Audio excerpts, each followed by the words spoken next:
price is right. That's right. And more favor. This year, the rivalry has been renewed. At the grueling Daytona 24, it was Olds winning, while Ferrari learned some rough lessons in surviving its first endurance race in 2 decades.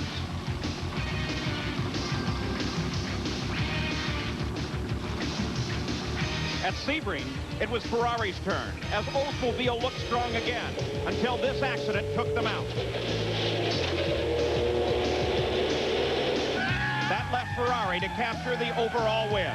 Today it's round 3 for the contenders, as Ferrari and Olds square off.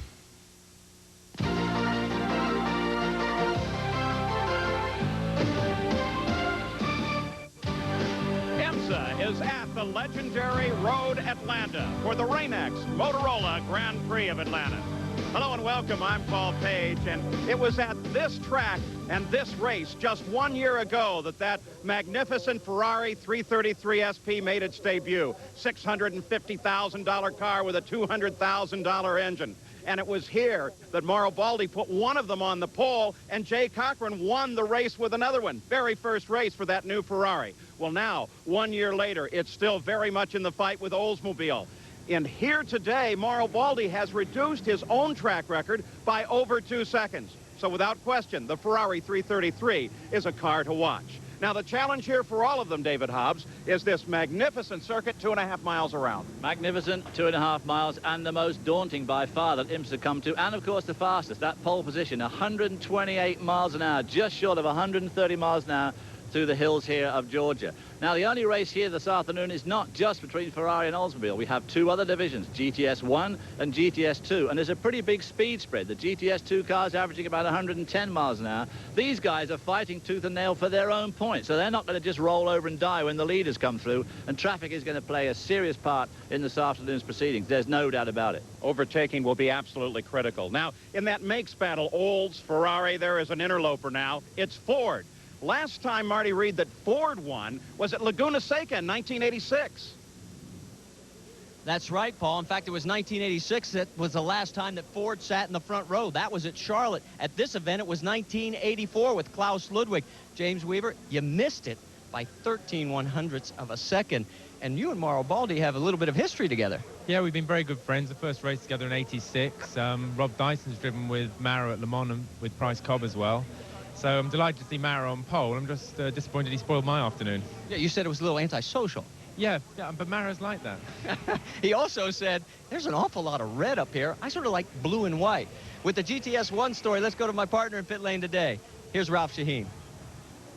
Marty, the GTS story is right here at the front of the cars. It's in the engine bay. Oldsmobile has been working for 3 years now to develop the Aurora V8 to get set to go into this car, the Oldsmobile Cutlass. It is ready to go. Hoerr and Brassfield has the car and its motor on the pole here. He will drive solo, as will his teammate Irv Darrin. Now, they've done tremendous development on that car. Their #1 nemesis, the Nissan 300ZX, well, they did not get their new motor, a V8, until December. You might remember they've been running twin turbos. Steve Millen won the championship last year. He will partner with Johnny O'Connell in just one car here today. The car has won one race with this motor at Sebring. And Paul, they feel this car and its engine is a better sprint racer than an endurance racer. Thanks, Ralph. There's the story from the pits. Now we are ready to go with that most famous of all commands from Rain-X. Here's Dave Olhausen. Start your engines.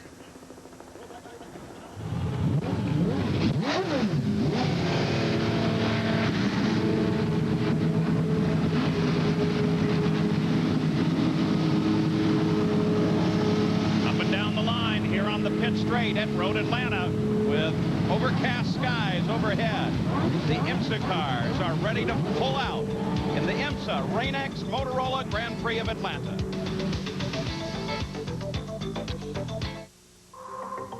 Nothing ever happens to me. I'm never lost. I'm never late. My tires are never flat. My battery's never dead. Drunks never drive on this street. In this world, you can either count on your luck, Weirdos never stop at this light. or you can count on a Motorola cellular phone. The more you need a cellular phone, the more you need Motorola. As anyone who has ever owned one of our pickups can tell you, Nissan builds one very tough truck. Now, J.D. Power and Associates has ranked Nissan as the best overall truck line and vehicle dependability at 5 years of ownership in a tie with Toyota. Fortunately, at Nissan, we've developed a tiebreaker.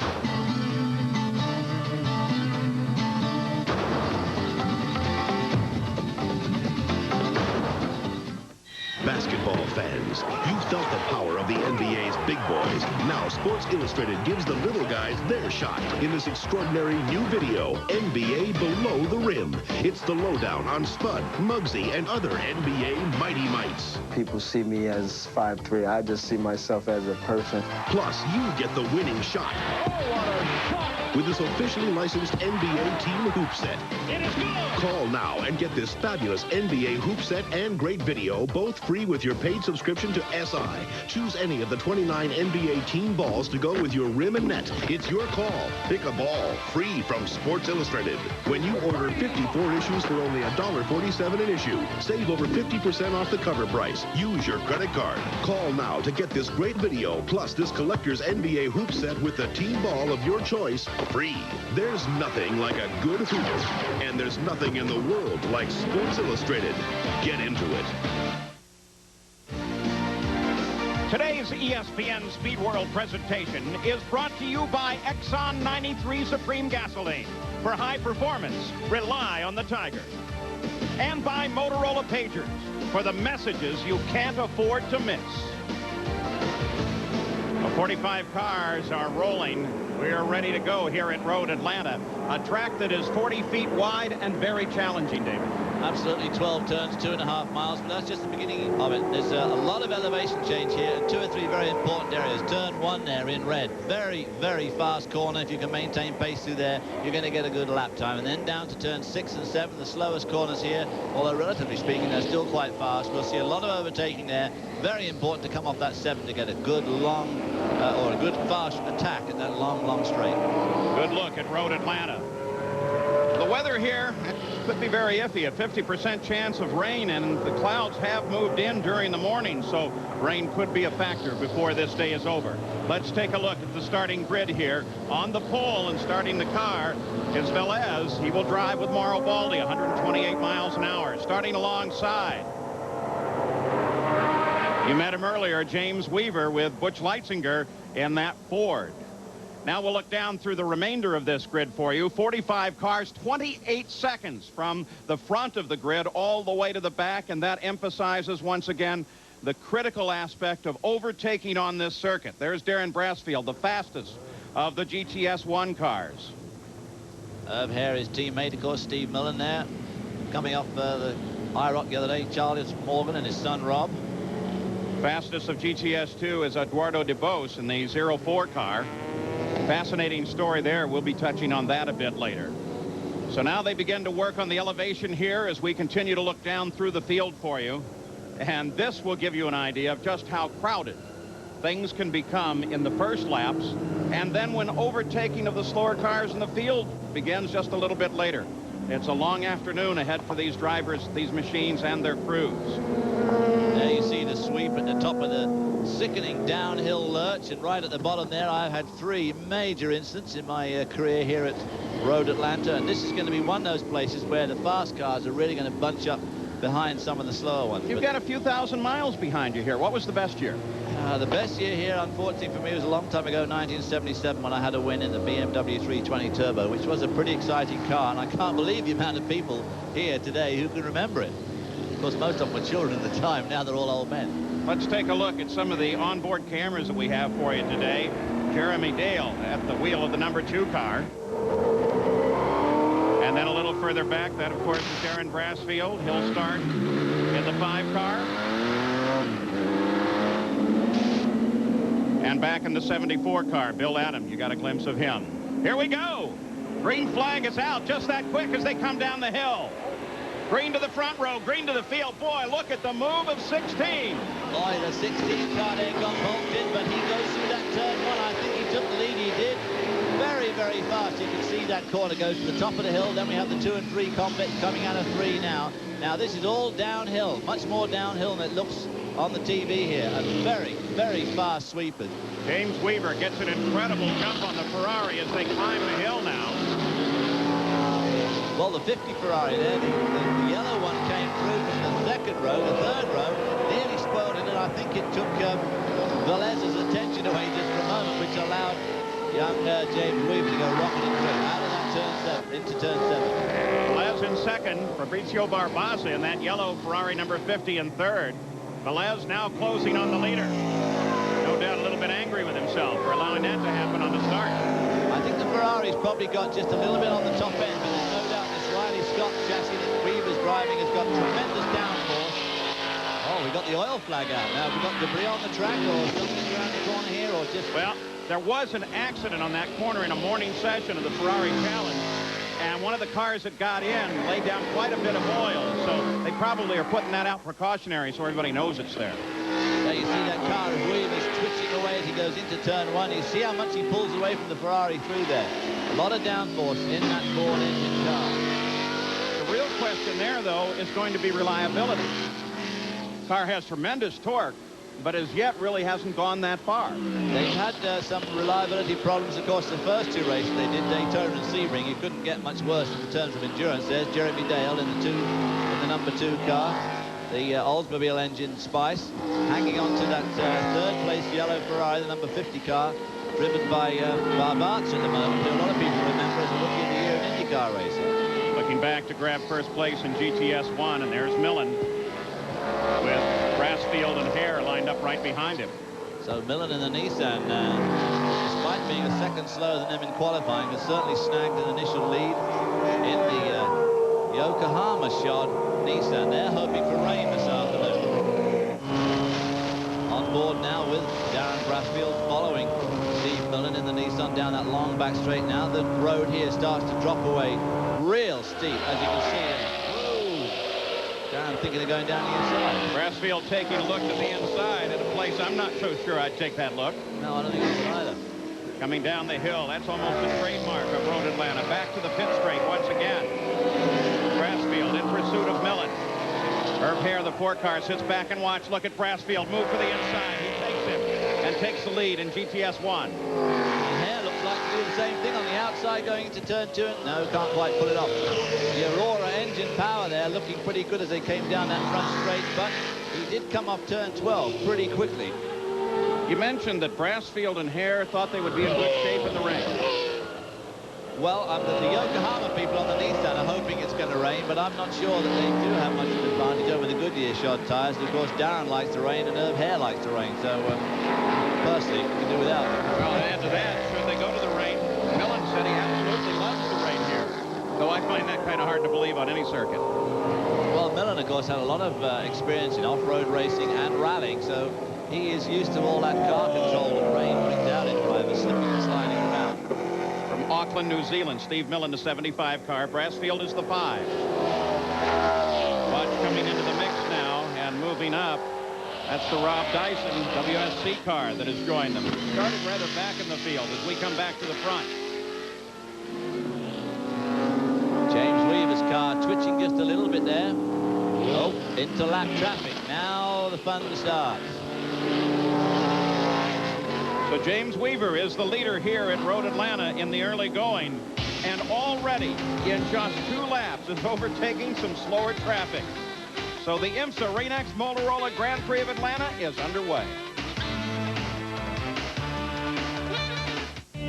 At the heart of the new Aurora is a powerful 32-valve dual overhead cam V8. It lets you drive 100,000 miles before your first tune-up. It lets you go up to 50 miles in the event of total coolant loss. And for anyone who wants to know how powerful it is, that was Texas you just drove through. It's your money.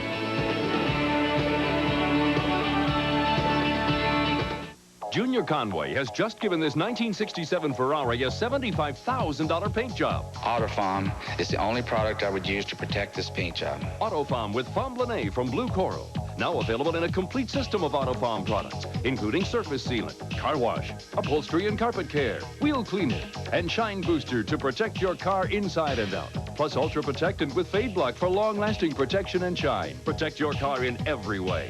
Only Blue Coral Auto Palm has Fomblin A. The swarm. Creatures wrapped in multi-hued nomex. Their habitat is known as the pit.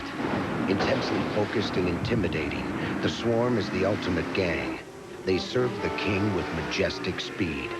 Although they look similar, they wear name tags for identification. Why? We don't know. But it's probably a territorial instinct. NASCAR on ESPN.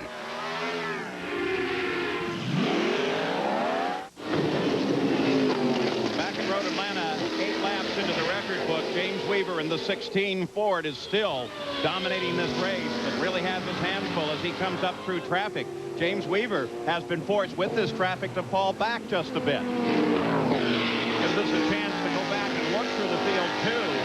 GTS 2 right now. Dennis Ossie is leading in the 55. There we are. At 911 Porsche, bright red. And there's your leaderboard in GTS 2. Bill Oberlin has just taken the lead in that 26 car. Bill Oberlin, of course, who's trying his hand this year at Formula Atlantic, a very accomplished driver. There's a lot of GTU, which this class used to be called, and a lot of winning in that, although he's never actually won the championship. Update on GTS 2. Let's go to Marty. Well, down here in pit lane, David Donahue has brought the BMW M3 in unscheduled. You can see the guys are working underneath. The word is they've got something wrong in the steering. So this is the third different problem they've had in 3 different races. What kind of a problem? Have they indicated at all, Marty? He feels something like it's won't just handle very well through the corners, and they are looking right now. I'm trying to peek up underneath. Looks like they may be working on one of the tie rod connectors, so we'll keep it posted. All right, so David Donahue with a problem. As Bill Oberlin continues to lead now in GTS 2. But there you see the difference between first and second in GTS 2. Which again gives you an idea of how these guys are going to be fighting it out all the afternoon. And of course, they're not willing to give way when the faster traffic comes through. I mean, these guys are driving as fast as they can go. Well, this is the first time in many years that the prototypes have had to run mixed in with production at Road Atlanta. First time you ran into that? Well, I raced a lot in IMSA. Back when I raced in IMSA, there was a lot of mixed traffic. It was all GTU, GTS, and prototypes. And I remember driving the BMW, being frustrated on many occasions back in the late 70s with the slower traffic. Back to GTS 1. There's Hoerr and Brassfield. His teammate Irv Darrin right behind him. Millen has dropped to 3rd place in GTS 1, followed by the father-son car of the Morgans. So these two now starting to dominate with the Oldsmobile, the Aurora engine. But certainly Hoerr not letting his younger teammate get away from it. Darren Brassfield and I were teammates back in 1984. It seems hard to believe it's 11 years ago since we were. The Atlee Budweiser Corvettes, Trans Am. One of the youngest winners ever was Darren Brassfield in Trans Am. On board with Darren Brassfield now. Ralph, you have an update. Paul, this Aurora V8 motor is a real high-revving engine. And the crew is saying that when they were out here in practice, they heard a lot of screams coming in over the radio. They weren't sure if it was the high revs of the motor or just the glee and excitement coming out of their drivers as they went storming down the backstretch here at Road Atlanta. In fact, Darren Brassfield has said that running into the big dip wide open in this Aurora V8 is one of the biggest rushes he's had in racing. Brassfield and Hoerr stay right on top of one another. In fact, they're beginning to put some distance on the 3rd place car, which is Millen, the 45 car on. Joe Wilson and Bruce MacArthur started this car in GTS 1. Back on the track again, doesn't look to be too damaged. A lot of clay falling out of the bottom. That's one thing about this circuit. A lot of that red dust around. Always tell a car that's been raced at Road Atlanta if it's been off course, just back with red clay. And it doesn't come out very well. It does not come out. I raced here at the Formula 5000 with Al Unser Sr. and Brian Redmond, and it rained heavily. And Al Unser Sr. was making all sorts of comments about, oh, I've never raced in the rain before, because he wanted to race easily. And that red clay stained my clothes for the rest of their time. James Weaver putting on a good show, really using the traffic to his advantage. Got a lot of distance between himself now and Velez in the Ferrari. Long way to go yet. The pit stops there. Well, there's the Ferrari, a long way behind him. James exits turn 5. There's a very, very quick left-hander at an important corner here, down to 6, hard on the brakes. Number 2 car, that's Jeremy Dale, running in 4th place right now, World Sports Cars. James Weaver looking in the mirrors. Nobody there, James. You're in good shape. Just off to the left there, you can see a chicane that they use in some events here. The motorcyclists, I think, use it. And there was talk of maybe using it for these guys this afternoon because they pick up such tremendous velocity right here, down into this dip. Yeah, but then maybe if you got down to this end, you wouldn't be scared. When you started making that turn. They put the chicane in. Can't have that. Kind of driver's not being scared. There's the 45 car about to be lapped. He's the guy that just spun. Didn't stop in his pit, so he assumes that everything's okay. Weaver's head bobbing around. Back in GTS 2 as the 55 car back in front again with Dennis Ossie at the wheel. It's been a seesawing battle between these two. And right back, a challenge from the 26 and back to the front of GTS 2. Wow, these two guys, that's into turn 6. Turn 7, Hoerr will want to hang right on here to Oberlin as they come out of that corner.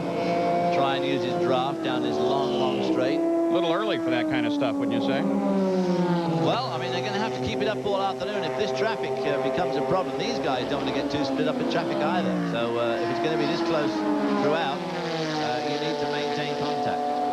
Very easy in racing to sort of relax and think, well, we'll get all this job done towards the end. But if things go wrong, 26 of Oberlin, 55 of Ossie. They cut inside of slower traffic, continue their battle. Look how much of the pit lane they're using. That's the pits just off to the left as you come down the hill, driver's left. That's the Mazda RX-7 of David Murray and Lloyd Hawkins. They just, but wow, Hoerr looks like he's going to have another go. Didn't he go into turn 1 there? Sun coming out now, so thoughts of rain hopefully gone away for a bit.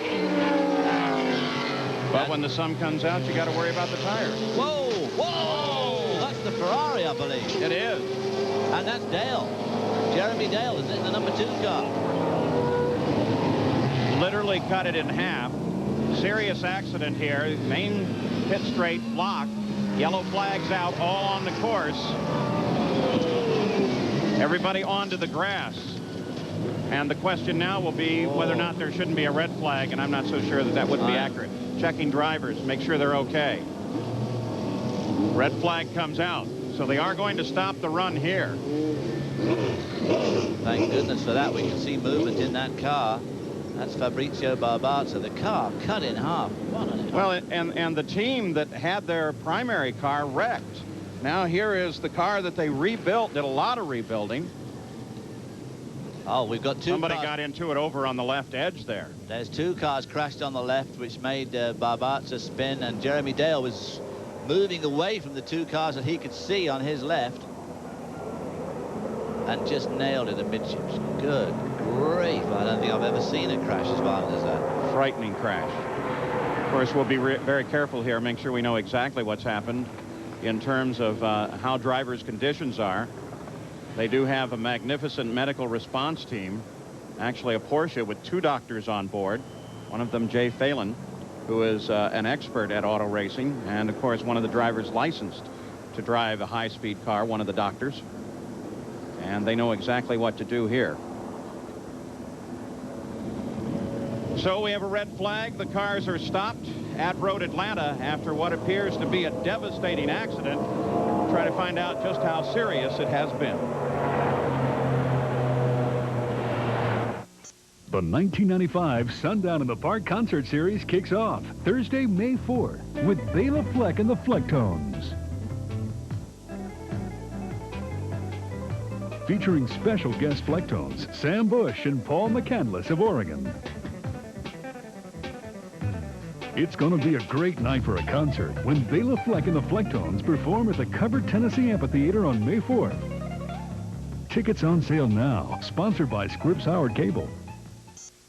For today's woman, there's Women Today Expo. You're invited to join us May 5th and 6th at the Women Today Expo, a brilliant gathering of the newest products and services at the Knoxville Civic Coliseum, including fashion, cooking, car care, health and fitness, home and gardening, arts and crafts, and financial planning. Plus entertainment, including country music singer Stella Parton in concert May 5th and gospel reggae singer Gail Moore May 6th. You'll find it all at the Women Today Expo, May 5th and 6th at the Knoxville Civic Coliseum, 9 a.m. to 9 p.m., $5 admission. See you there. In Detroit to throw octopus on the ice, but for this year's playoffs, we'd like to make a suggestion.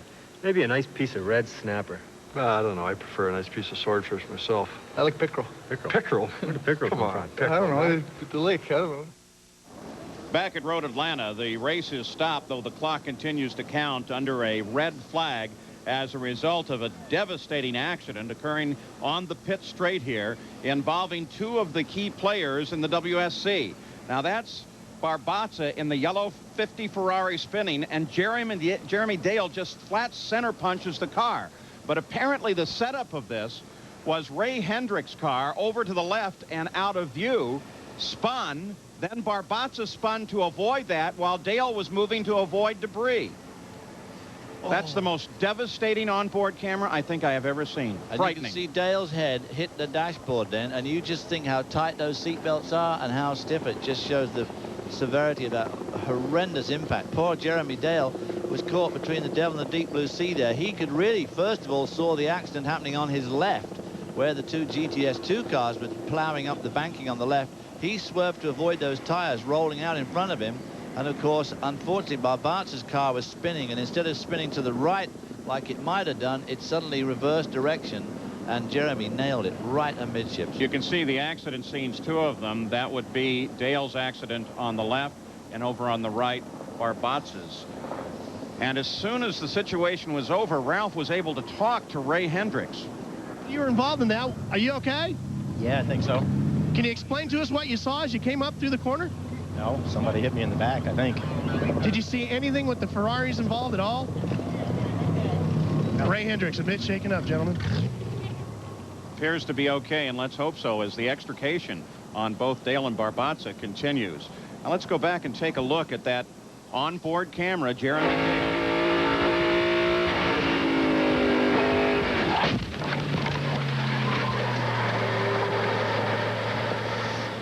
That just gave you an idea of the severity of that crash. Just completely cut the Ferrari in half. And so, Marty Reed, what's the situation down there now? Well, I'm with Jay Cochran. Look, he's pointing off to the right panel. That is all that's left of Fabrizio Barbazza's car, and you can see where the impact on the driver's side. You have been down there. Give us an update.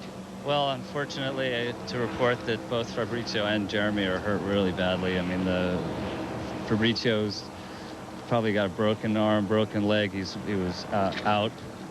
Jeremy's legs are very bad. Jeremy Dale's been loaded into the ambulance. Let's go to Ralph Shaheen.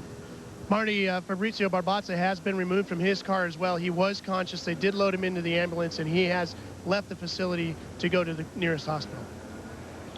All right, so that's the situation here at Road Atlanta. Massive cleanup underway, and some very serious concern about this situation, how it occurred, but most of all, the condition of the drivers.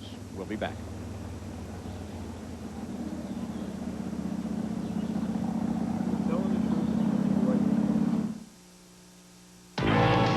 The environment of high-performance racing demands reliability.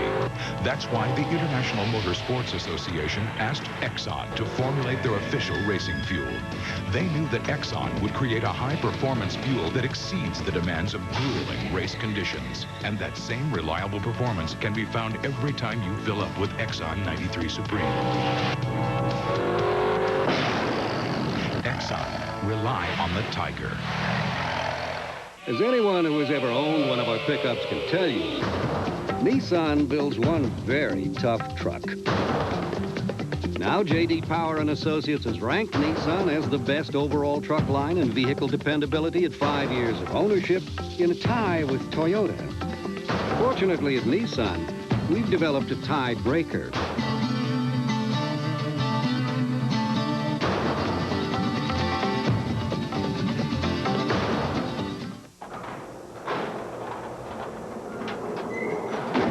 I don't want a roof. windshield. I don't want a vanity mirror. I don't want a cup holder. I don't want a shortcut. The Suzuki Intruder.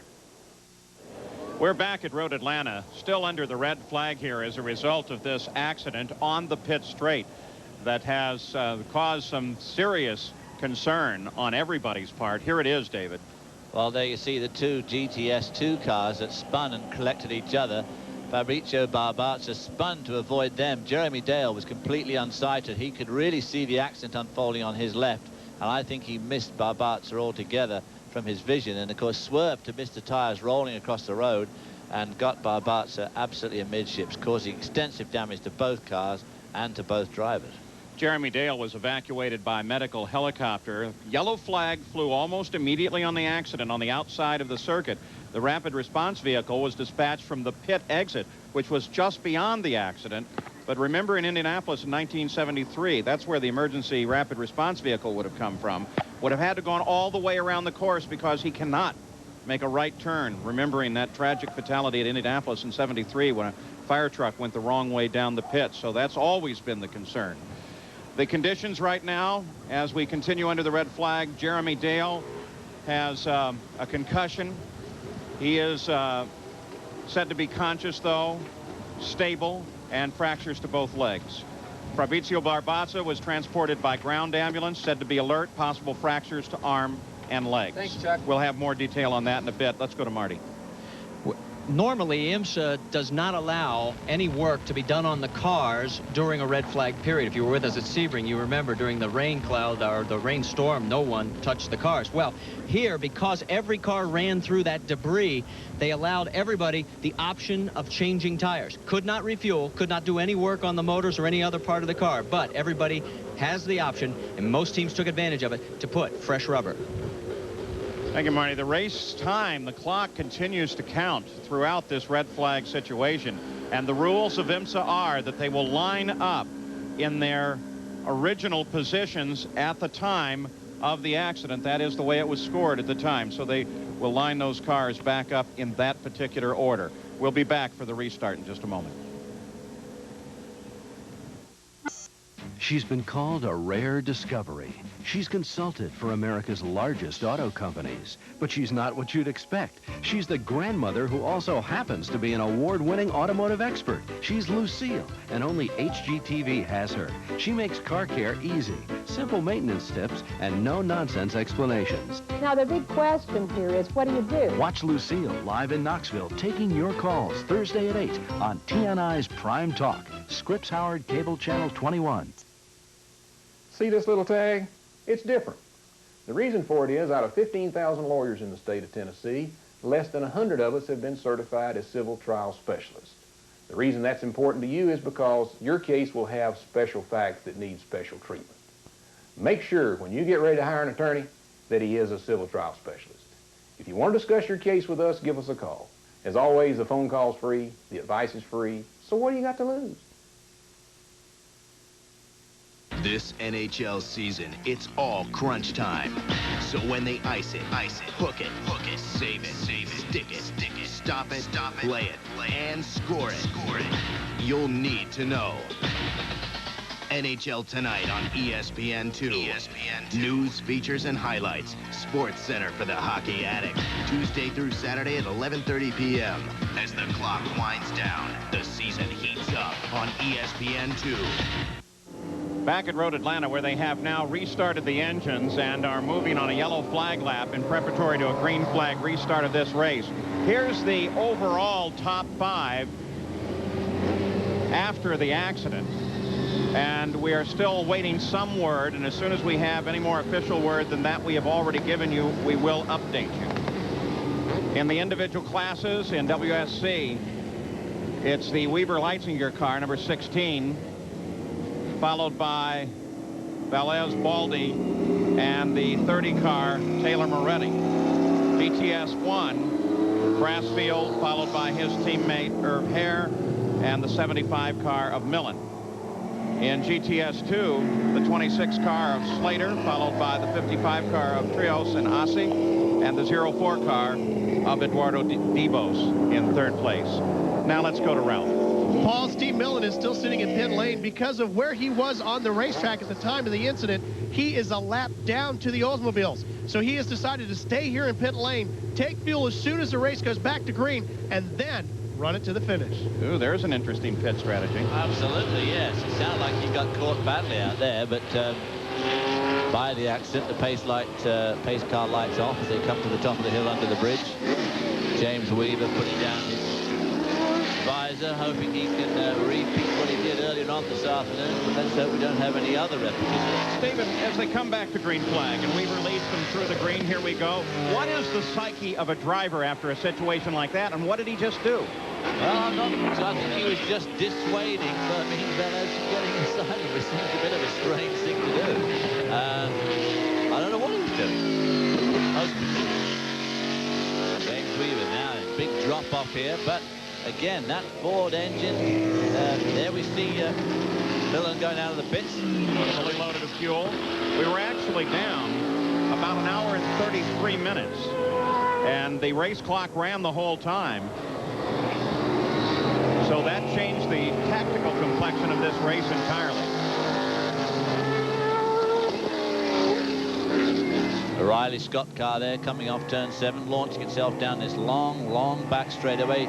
Very slight curve here and a big rise there. In the old days, in the Can-Am cars, Denny Hulme had a huge flying incident there, as did some other drivers. These ground effect cars, these aren't real ground effect cars, and they're much less likely to do it than the older. Mark Donahue had a terrible accident here. In the meantime, continue strategy in the GTS 1 category. Marty? Well, Paul, the guys down at the Oldsmobile pit saw exactly what the Nissan team was doing, and they duplicated the maneuver. They waited till green, and they got out in front of the Nissan. This could get real interesting. So the presumption is that all of those will go to the checkered flag and not see the pits again. The real question now becomes up at the front of the field. What are they going to do? Well, of course, with the race being much shortened, too, will, in fact, Weaver hand over to Leitzinger, will Fermin hand over to Baldy, and a number of other drivers, co-drivers, will, in fact, change. And once again, during the red flag, they are able to do nothing on the car unless IMSA says they can. And IMSA did say, because of all the debris on the course, you may change your tires as a safety issue. But otherwise, during that red flag time, you may not touch your car. And, of course, that wonderful pit strategy of both Millen, Hoerr, Brassfield, all of them deciding to set the car in the pits and refuel as soon as the green came out and then rejoin the run.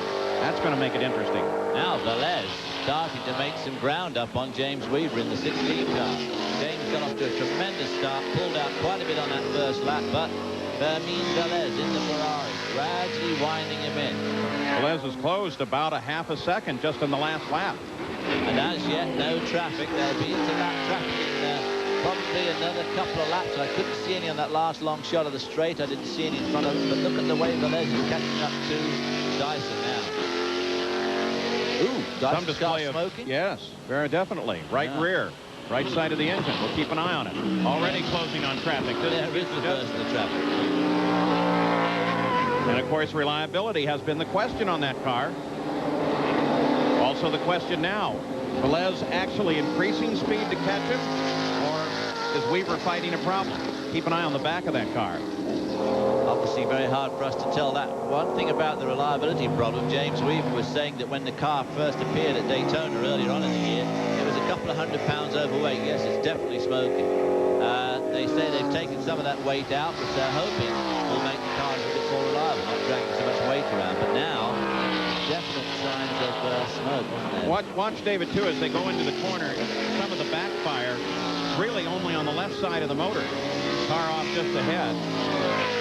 Not a factor, thank goodness. We've seen enough there for the day. Quite a bit of traffic coming up now, so this is where James certainly in the first part of this race was quick to, whoa, yeah, I see what you mean. Backfiring out left bank only. Yeah. And we saw the smoke from the other side, though that was brake smoke there. But there, that is not. No. That's surge type smoke to me. There's a very long corner. Whoa! Another close call. Mike Holt in the 0 car just ahead. Marty, we're watching a 16 car that could possibly be in trouble. Well, guys, I'm down here in the pits, and they say they do not see any problems. They have not had any complaints from James. We'll keep our eyes on it. They're talking to him right now, but so far, they're saying no problem. Marty, don't have him talk to him too much. He's having to hold off the battle for the lead, and he's just lost it. As Velez takes the lead in the number 3 Ferrari. Velez got a better run through turn 7, launched himself down that straight. And I think the Ferrari is quicker down the straight, just slightly. Now back down to the pit straight once again. Let's keep an eye on Weaver, continuing to monitor the back of that car. In these short tight areas, he seems to be able to stick with Velez.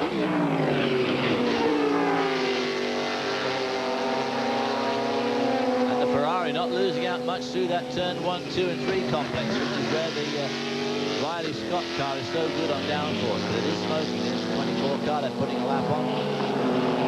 That light blue smoke is an indication of oil somewhere in the engine where it shouldn't be. And there's a big puff of it. Yeah. Marty, they ought to be talking to him now. It certainly seems to be only happening on corners, doesn't it? So there's acceleration is where it seems to be happening. Again, good flame on the left bank of the engine, but not on the right. So we've had a change in the lead here at Road Atlanta as we are back to green flag racing. Velez in the number 3 Ferrari has picked up the overall lead, and James Weaver is struggling just to stay in the fight. We'll be back. Nothing ever happens to me. I'm never lost. I'm never late. My tires are never flat. My battery's never dead. Drunks never drive on this street. In this world, you can either count on your luck, Weirdos never stop at this light. or you can count on a Motorola cellular phone. The more you need a cellular phone, the more you need Motorola. Basketball fans, you felt the power of the NBA's big boys. Now Sports Illustrated gives the little guys their shot in this extraordinary new video, NBA Below the Rim. It's the lowdown on Spud, Muggsy, and other NBA Mighty Mites. People see me as 5'3". I just see myself as a person. Plus, you get the winning shot. Oh, what a shot! With this officially licensed NBA team hoop set. It is good! Call now and get this fabulous NBA hoop set and great video, both free with your paid subscription to SI. Choose any of the 29 NBA team balls to go with your rim and net. It's your call. Pick a ball, free from Sports Illustrated. When you order 54 issues for only $1.47 an issue, save over 50% off the cover price. Use your credit card. Call now to get this great video, plus this collector's NBA hoop set with the team ball of your choice, free.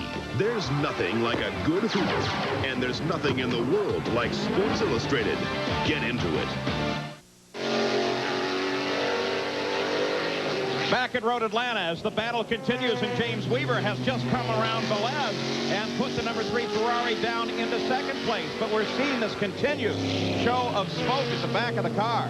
Well, the interesting thing about the smoke is it seems to only happen on the left-handers, and we've only got a couple here, but it's now looking pretty serious all the time. It doesn't look good at all, does it? Let's go back and take a look at the pass. Coming into that turn 1, which James Weaver's been incredibly quick through all weekend, gets on the inside of Velez and muscles his way through. Velez lets him in. Well, no question, that's Weaver's corner there.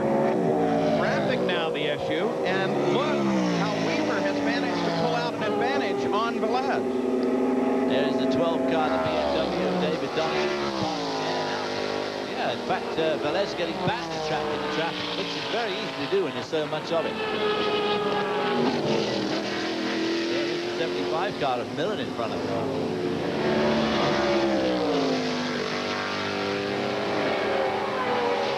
So Weaver back at the front of the field in the number 16 Ford.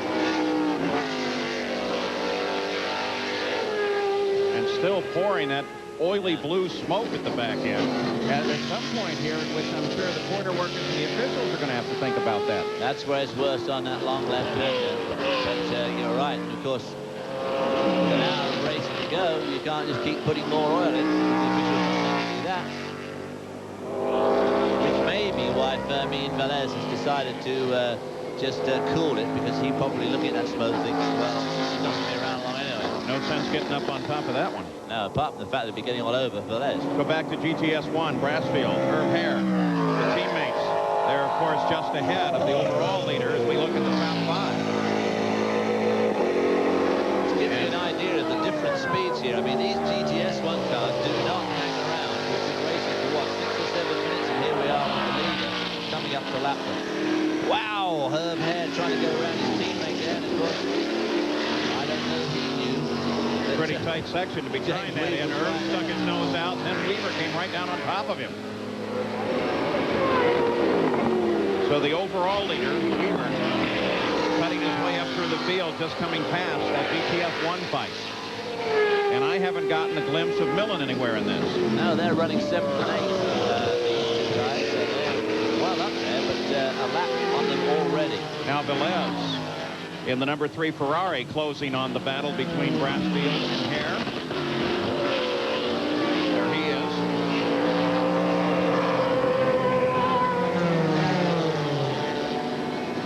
Velez trying to weave his way through down into turn 6. Good overtaking spot here. Woo! Darren Brassfield on the back, let him go through. Mainly past Hoerr, but I'm not so sure Brassfield was where he was there. Now he is. Lets him pass.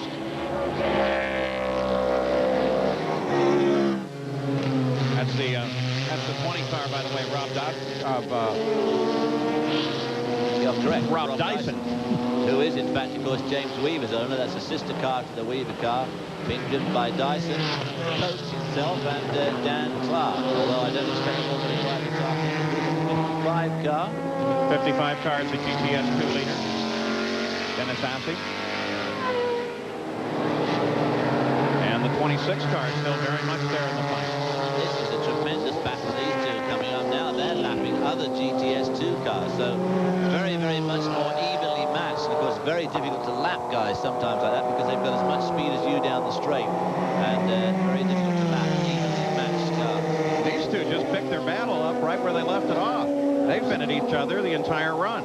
Absolutely. You can see that car lapping every match for them down the straight.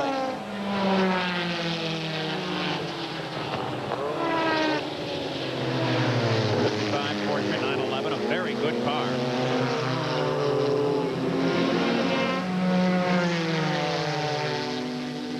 '26, also a 911.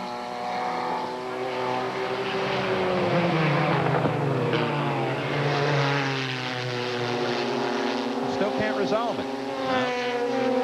Difficult. Well, that is actually a GTS1 car in front of the lap. I just can't quite see the number, but it's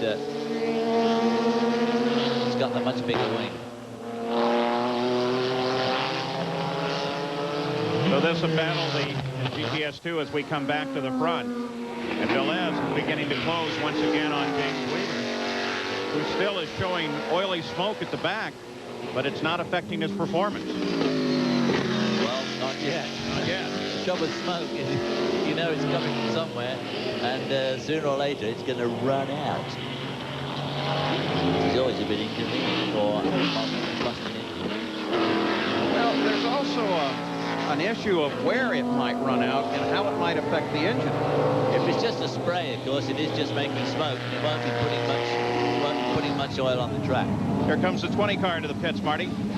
Well, Rob Dyson brings it in, and they are not ready to take fuel and get the tires. In fact, he's just killed the motor, and they're trying to push it forward into the next pit. So there may be a problem, because the next lap they have got to bring James Weaver in, and they're still saying no problem in Weaver's car.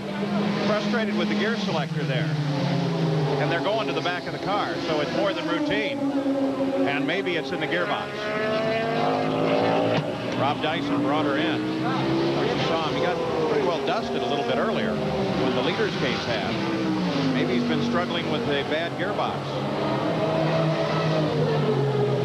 Well, if they're going to have their lead car come in shortly, they need to move that car out of the way to give themselves plenty of room. There is the lead car, the 16 car. Looking at a lap on the 47 car of Charles Morgan and Rob Morgan. They're running the GTS1. Let's go back to Marty.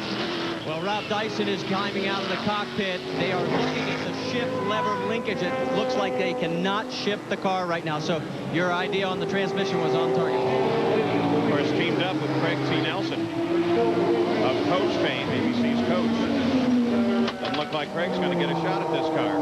No, disappointing that. All right, what does that tell us? Gearbox on that car. And what we're seeing here is a motor problem, not a gearbox problem on the 16 car. Well, of course, it could be oil coming out of the gearbox. You know, you can tell it's blowing into the exhaust pipe. But wherever it's coming from, it's got to be replaced somehow. But a reminder, too, that under deceleration, we're seeing a display of blue smoke at the right side, still the normal fire backing through the exhaust on the left side. So presumption really remains in its engine. Yeah, putting a lap there on the Camperdown Mandeville WSC car with the Mazda engine. Velez seems to be driving just a very smart race in the 3 Ferrari. He's seen the problem ahead, knows that he's reachable, and I suspect thinks there's absolutely no reason to get up there and get sprayed with a bunch of oil smoke. Now they're getting mixed up in the battle for the lead in GTS. There's the 26 car that's lying second to the 55 car. Wow! James Weaver weaving his way literally. Both of those GTS cars still behind that black Porsche there. So what that oil pressure gauge is saying in there right now. So James Weaver should be due for a stop just any time now, as should the number 3 Ferrari of Velez. And perhaps a driver change at that time as the run continues at Road Atlanta. This summer, This is the captain. We have orders to launch our missiles. this is not a drill. The battle for survival Sir, we don't know what this message means. I've made a decision. will be fought by 2 men If we're wrong, 1 billion people are going to die. We are a ship of war. who see their duty differently. We're here to preserve democracy, not to practice it. Feet on the water! Denzel Washington, Do not remove that firing trigger! Gene Hackman, I'm the commander of this ship! Crimson Tide. God help us all. Rated R. Starts Friday, May 12th. Drive safely, see clearly, improve performance, and be secure. The Sight and Sound Safety Pack. Rain-X in anti-fog dramatically improve visibility.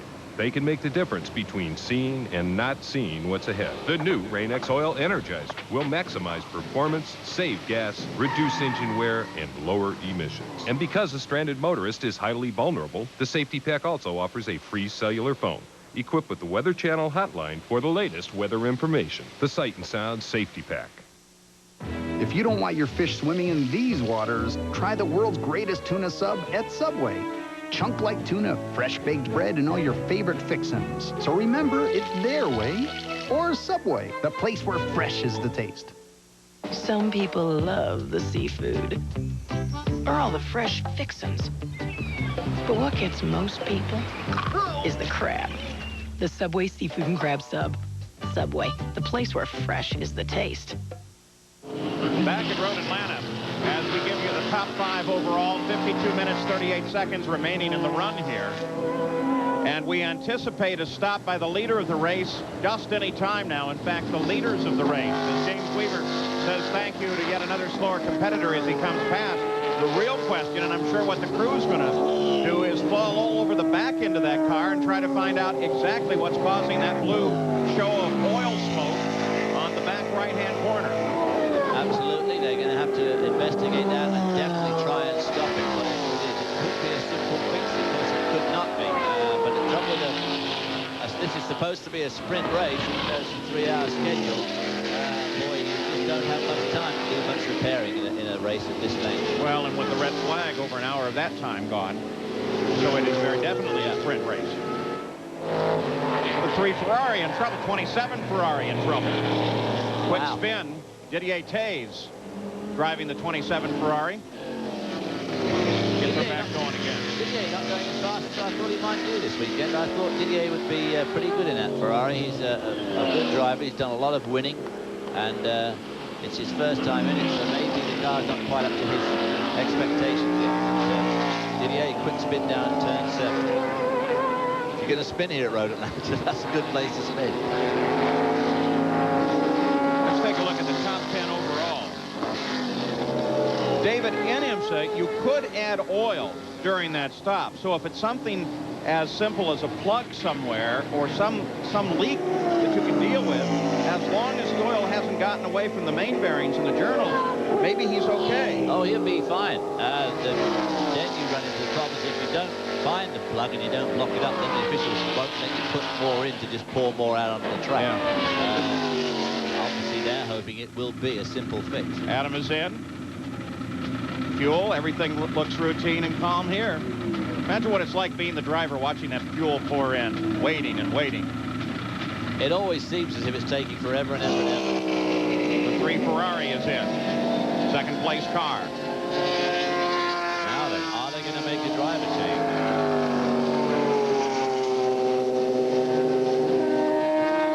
So the 3 Ferrari comes out of second place. Marty's right there. They're going to make a change. Yep. Marty. Mauro Baldi climbs in. Fermin Velez is out, so the Ferrari is first to stop. I'm looking back over my shoulder because Pat Smith, crew chief for James Weaver, basically said he's got to be on fumes. He wants to know when that light comes on, but so far the Ford is getting better fuel mileage than the Ferrari. First one is in, and here comes the 30 Momo Ferrari. There'll be a change down there as well. At the other far end of pit lane, we can show that Wayne Taylor will tell you is climbing in. Jean-Pierre Moretti is out. Velez is back out on track. We're heading for the leaders. So the change over to Mauro Baldi. And back into the action, keeping an eye for James Weaver now. At the same time, word comes to us that the 12 car, driven by John Paul Jr., will try and go the whole way. Not going to come for fuel. Yeah, in fact, is that car just in the back of James Weaver. James Weaver's car now smoking through the right-handers as well as the left-handers, so that smoke definitely getting worse. So Weaver doing the pits just any time now, though the Ford has traditionally gotten better fuel economy, but has sacrificed fuel economy, the reliability for fuel economy. Yes, it's had a bit of a checkered career, but it is a new car, new season, new appeal for these people. So obviously one doesn't want to give up, but it obviously is a very, very quick car. And if they can just get some reliability into it, it's going to be a major threat to the Ferraris. We saw the team car to this with Rob Dyson already go out. Gearbox problem. Makes you wonder on this machine then what else might be of concern.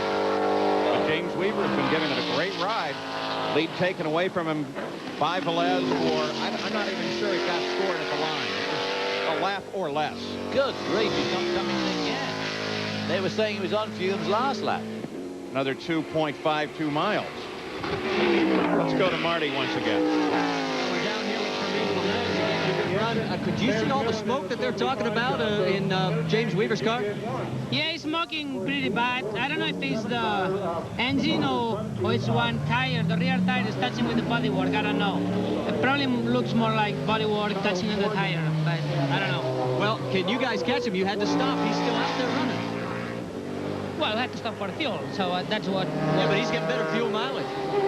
I don't know, probably. But he's going to have to stop also, so I don't think that's going to make any difference. I didn't want to take any chances on the traffic because it's a long race and many cars, many accidents, so it's not worth it. So. Well, I think Fermin's hoping that blue smoke is motor, fellas. Sure looks like that from here, David. Fermin would know, because he would know what it smells like. If it's rubber smoke, it has a very distinctive smell, and of course engine oil smoke has a distinctive smell, and transmission smoke has a distinctive smell. Here he comes. Here he comes in now, and he was just about to lap Baldi in the 3 car.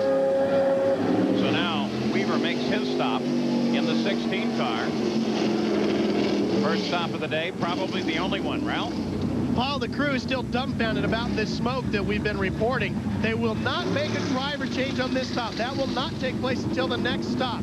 They will change tires. They will refuel the car. We're looking to see where the smoke is coming out of. It is pouring out of the backside of the car. Looks like it's coming right around the backside of the exhaust.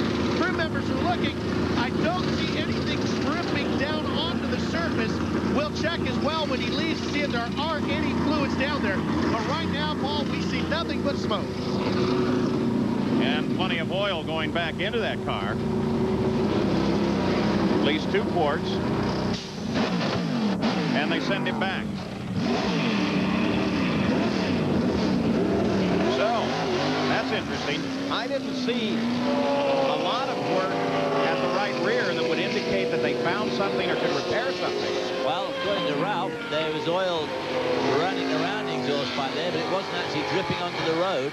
So I guess they just put more oil in, and hope's just going to keep going. Here comes Baldy in the second place Ferrari. Getting caught up in traffic there down that fast front straightaway. So with stops complete for both of these cars, that's the interval now. Baldy, the 3 Ferrari, climbs the hill in pursuit of Weaver, who stays in the cockpit, but takes on 2 quarts of oil and is still smoking. Well, that saved him a bit of time, of course, not making a driver change. However, one gathers from the tone that there will be a driver change on the next stop, which will be coming pretty close to the end of this race. The thing is, will Baldy then not perhaps change? Closing on Steve Millen. And out and around us just that easily. There's tremendous difference in straightaway speeds between these classes. Oh, absolutely. Whoa, Steve Millen lighting up the right rear there as he locks him up. Steve Millen currently running 3rd in GTS 1. Spent some time at his home in Auckland, New Zealand about a month ago.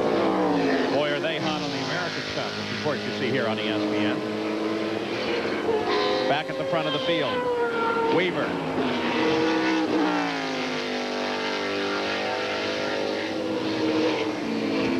So those 2 pit stops have put the 6th car into the lead now, which is driven by, was driven by Sutherland and Jim Pace. However, we hear that Stephen Ekblom, who was to co-drive there, you see the car, Jim Pace is now the overall leader. Obviously, they're going to have to stop pretty soon, too.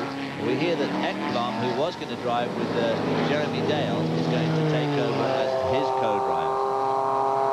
So the 6th car takes over the lead as a result of not having gone to the pits and stretching just as far as they can, the first time ever that this car has led. And Frederick Ekblom stands by to climb in. We'll be back.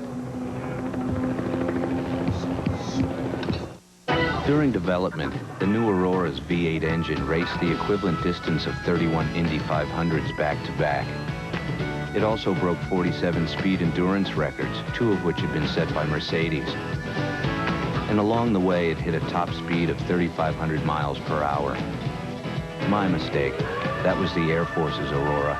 Our version has never been clocked above Mach 5. It's your money.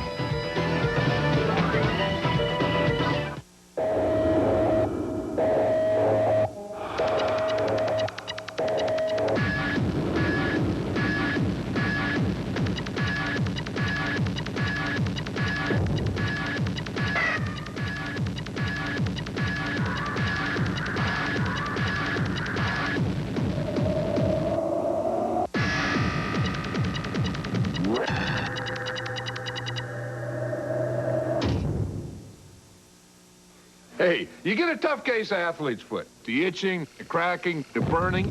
You want a medicine that acts tough. Boom, Tough-Actin Tinactin. Clinically proven Tinactin cures even tough cases of athlete's foot fungus.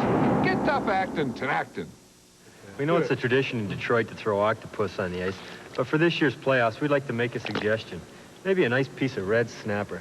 I don't know. I prefer a nice piece of swordfish myself. I like pickerel. Pickerel? Pickerel? Where did pickerel come from? Pickerel. I don't know. At the lake. I don't know. Back in Road Atlanta, looking down from the Blockbuster Video Blimp. It's based in Orlando, Florida. We look forward to seeing the Blockbuster Video Blimp at future ESPN events. They're giving us some great coverage here today. They float lazily over this track in the haze over Georgia. Is that a song, or is it Rain Over Georgia? It sounds like it should be a song if it's not. The future in country music somewhere, maybe then. So we're still waiting now for the stop of the 6th car, who is the leader but has not stopped. Jim Pace at the wheel at the moment.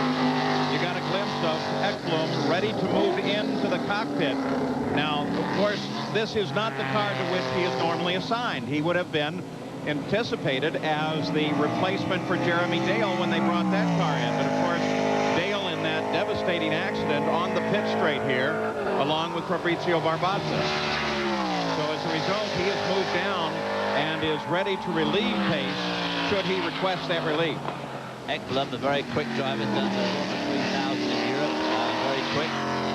and obviously one of the Oldsmobile drivers, this car being an Oldsmobile Spice, so they want to get the best out of their cars as they can. We said at the top of the show that this was a big race, championship race run this year between Oldsmobile and Ferrari. Obviously Jim Dale, poor old Jeremy Dale is riding there in the hunt, and they want the strongest pairing they can get. Sutherland, who's the owner of this car, obviously feels that Eklund will probably be quicker than him. Pace, very confident driver, though, a former GTU champ. As we move back to GTS 1, and look at Brassfield and Hoerr. They continue to pound at each other. Teammates, but not really. They're going to fight all the way, aren't they? Well, of course, so is Darrin now. He's looking in the mirror and seeing how Hoerr can hold on to him, thinking, now, when is that crafty old fox going to get, when's he going to nail me? Who is, by the way, recently a grandfather. We said crafty old fox. They throw that in. Just had a granddaughter born about a week ago. Congratulations, Irv. Now, if you can get around Darrin, maybe you can get a class win. Considering younger than some grandfathers, I don't want to hear me sitting in the booth.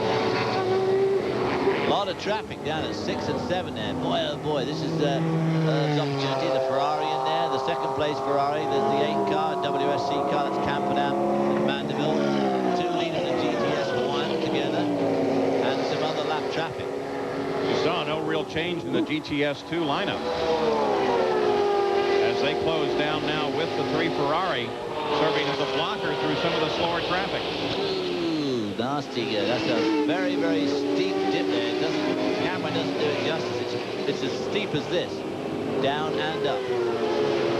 Brassfield hangs on to the lead there in front of Irv Hoerr.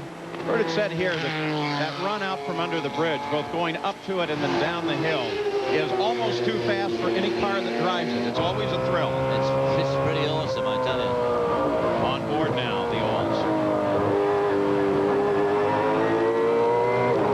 Brassfield being held up just a little bit here. Watch that foot. Look how well you can see his throttle foot in that shot. Maybe we'll come back to it. There's the 13 BMW, the 13 car just being passed. Let's just ride with this a bit. This is a great view.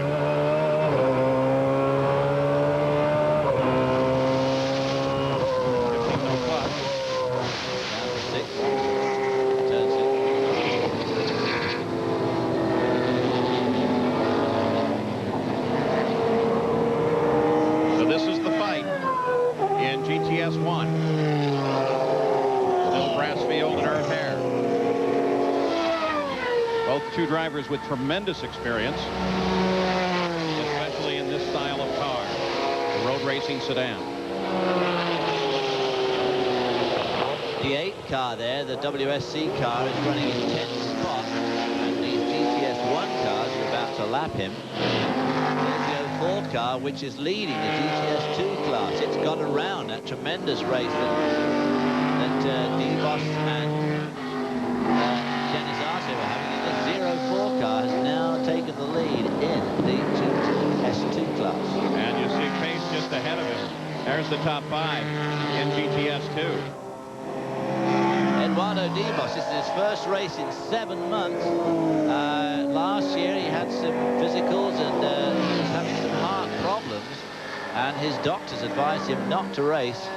Since then he's been classed as A-OK, and this is his first race and leading the class at the moment quite handily. So a pretty good return. Here comes Weaver up behind him. Down the hill, Guardo gives him plenty of room. Car still smoking, the 16 car still smoking, not quite as much. Although we know it's got plenty of oil in there too. Plenty right now. Oh no, there it is, you can see it in the air.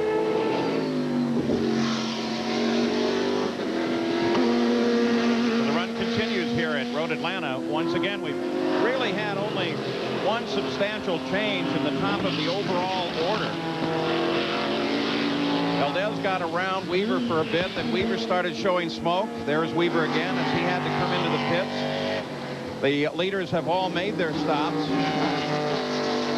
And Jim Pace picked up the lead going into those stops by nature of staying out further. Let's go down to Ralph.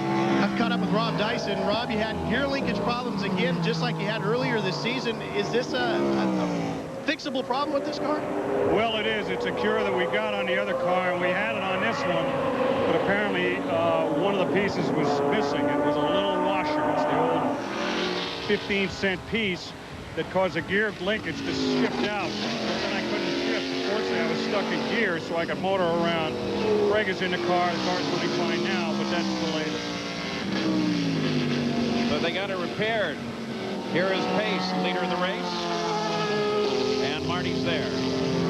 Well, we talked to Rick Sutherland. He voluntarily climbed out of the seat to allow Frederick Ekblom, who has a chance at the Drivers' Championship. But also, you have to remember that Oldsmobile has never won at this track in either World Sports Car or GTS 1. This is their last real hope. So Frederick Ekblom, who is no slouch behind the wheel, is taking over for Jim Pace. And they made a tremendous fuel run, fellas. They could be a factor in this one.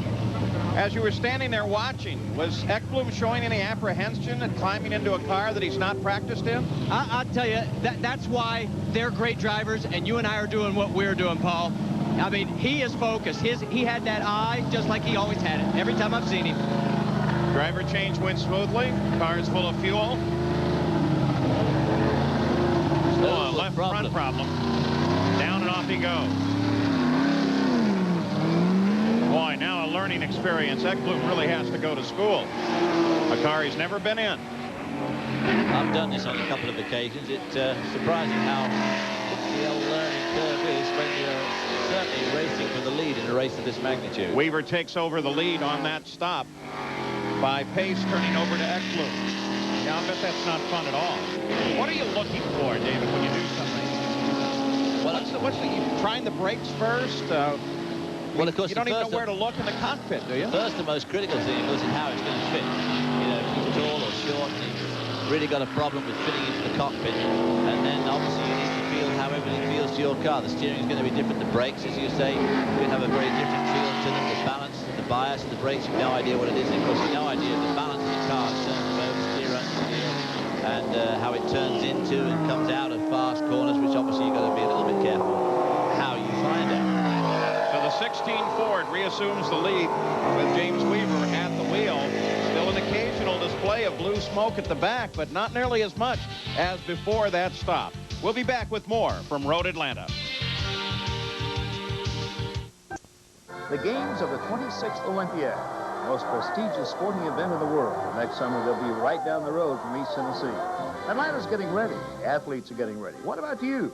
We'll show you how to get the best tickets, get around town with millions of other fans, and avoid hotel rip-offs like this. $100 a night or $500 a night, that's what I'll sell it for. Jennifer Leslie heads down I-75 to give you a sneak peek of what the world can't wait to see. Tonight on Action 10 News.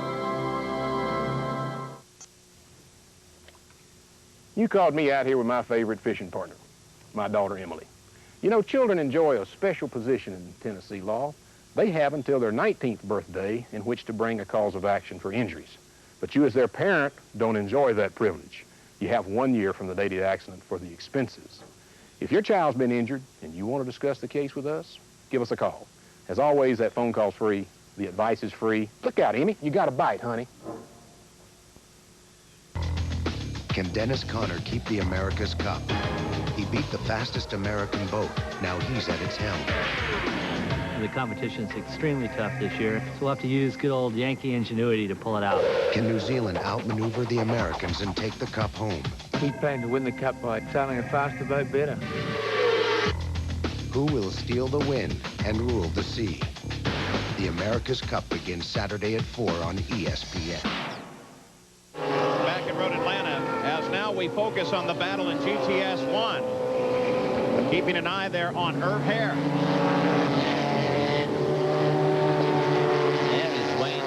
Slicing through, or is that Moretti now driving, slicing through the traffic? It's the 30 car, the Momo Ferrari. There's the 26 car of Oberlin, who's lying in third spot in GTS 2. 4 car of Irv Hair. There's Oberlin doing some great waving by there of the fast traffic. Just see his arm up through the windshield.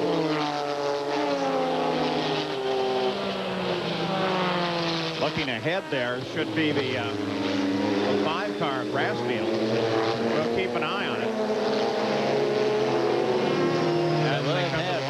So Irv Darrin has taken the lead in GTS1 in the 4 car.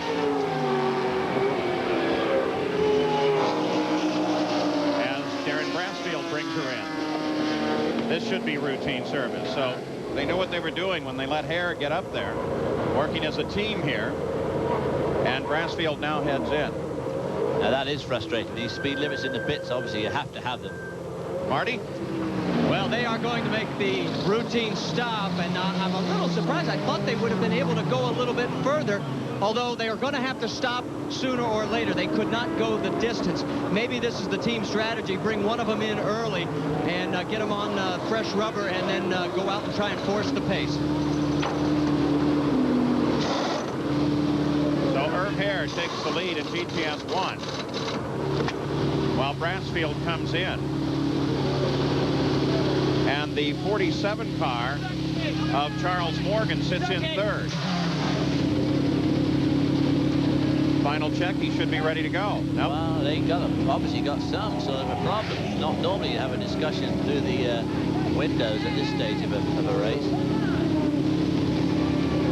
He's obviously got a problem. He's trying to tell them. It's very difficult to communicate. You know, you're all bundled up with that helmet. Let's go back to Marty. I got to be honest, guys, this caught them and us unaware. They're throwing wrenches around faster than anything, and I'm trying to take a peek inside to see what they're going after. Oh, they have got a loose vacuum bottle, and that has been taken out now. And they pull out, and he's underway, but boy, that was costly. You know, I wondered about that earlier. I almost mentioned it, but not being as familiar with that cockpit as I should be, I noticed that something was moving around down there, but I thought it was routine. Obviously, it was not. Good spotting. Irv Darrin, good spotting an hour later. Irv Darrin, the leader now, and he should be due for a stop. Leader in GTS1. Overall, it is still the 16 car. And Weaver is at the wheel there. So Irv Darrin, well and truly in the lead now, the GTS1 from the Morgan father and son. Millen back in 3rd spot now in the 75 car, because he'll have almost certainly have overtaken Darrin Brassfield on that stop. Irv Darrin started his racing career at this very track 20 years ago. 19 years ago, he won his first race at this track. Had some problem in that car. Oh, 13 car comes off. That's Peter Halsmer. Like he kept it going. He's just waiting for a hole in traffic. There he goes. Boy, but look at that circuit, though. Look at that dust. I don't think I want to drive through there. I think that was at turn 5. It's hard to tell where we were, but I think that was down at turn 5. And, so, of course, condition flag will fly there. If not a yellow at that point, if not eventually a full course yellow to get that area of the track cleaned off. We'll see as the first cars really get through there at speed. Whoa! Wow. Weaver just nipped the 47. Boy, oh boy, that was the Morgan boys, father and son, and he was not too happy with something they'd done to him, so he just gave him a parting kiss on the way out, I think. There's the 47. There's what got Halsmer in trouble. And got Weaver's attention. Boy, it certainly did get his attention. I'm surprised at how little we're now seeing that display at the back of the car. They must have done something during the spot. Yeah, I mean, they put more oil in, so we know there's plenty in there to leak out. And you're right, it seems to be, I'm sure they've all got their fingers crossed in the pit that the problem, whatever it is not going to develop. If reliability was a problem on the Ford, maybe not now. I'm sure I'd be watching that oil pressure gauge, oil temperature too. See, it doesn't do it much on right-handers, and most of the corners here are right-handed. Coming up to lap the 8 car of Camperdown and Mangerville. Swoops by on the, no, not swoop, yeah, it does swoop by on the inside of turn 1 and 2. Very tricky bit of track. Right, this is the highest part of the track right here. And as it turns left here, it starts to go downhill. And this right-hand sweeper is a real ripper. And this left-hander, and you're braking hard on the exit of that left-hander to turn real sharp left here in turn 5. Coming up on his sister car, or his team car, the 20 car. One section of the course at 5 is fairly dirty. It's extremely Passing dirty. to the cars and clean it off, though, after a while. So So Weaver passed his teammate. That 20 car now properly repaired after a problem with the gearbox. And Mauro Baldi continues the chase on overall. Nothing ever happens to me. I'm never lost. I'm never late. My tires are never flat. My battery's never dead. Drunks never drive on this street. In this world, you can either count on your luck, Weirdos never stop at this light. or you can count on a Motorola cellular phone. The more you need a cellular phone, the more you need Motorola.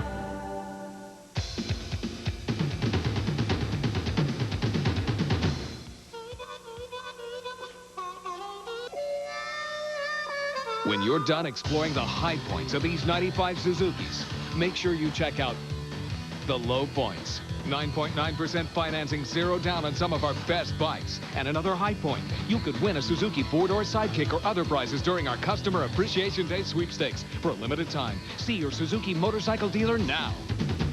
As anyone who has ever owned one of our pickups can tell you, Nissan builds one very tough truck.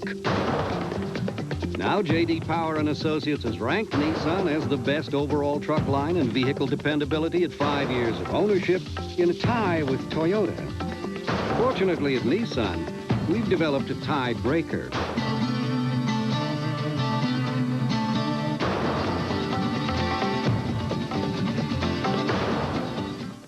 Rule number 52, face off. Rule number 25, to play the game, use a puck. The Stanley Cup playoffs begin Saturday. The NHL rules on ESPN2. The view down on the beautiful road Atlanta circuit.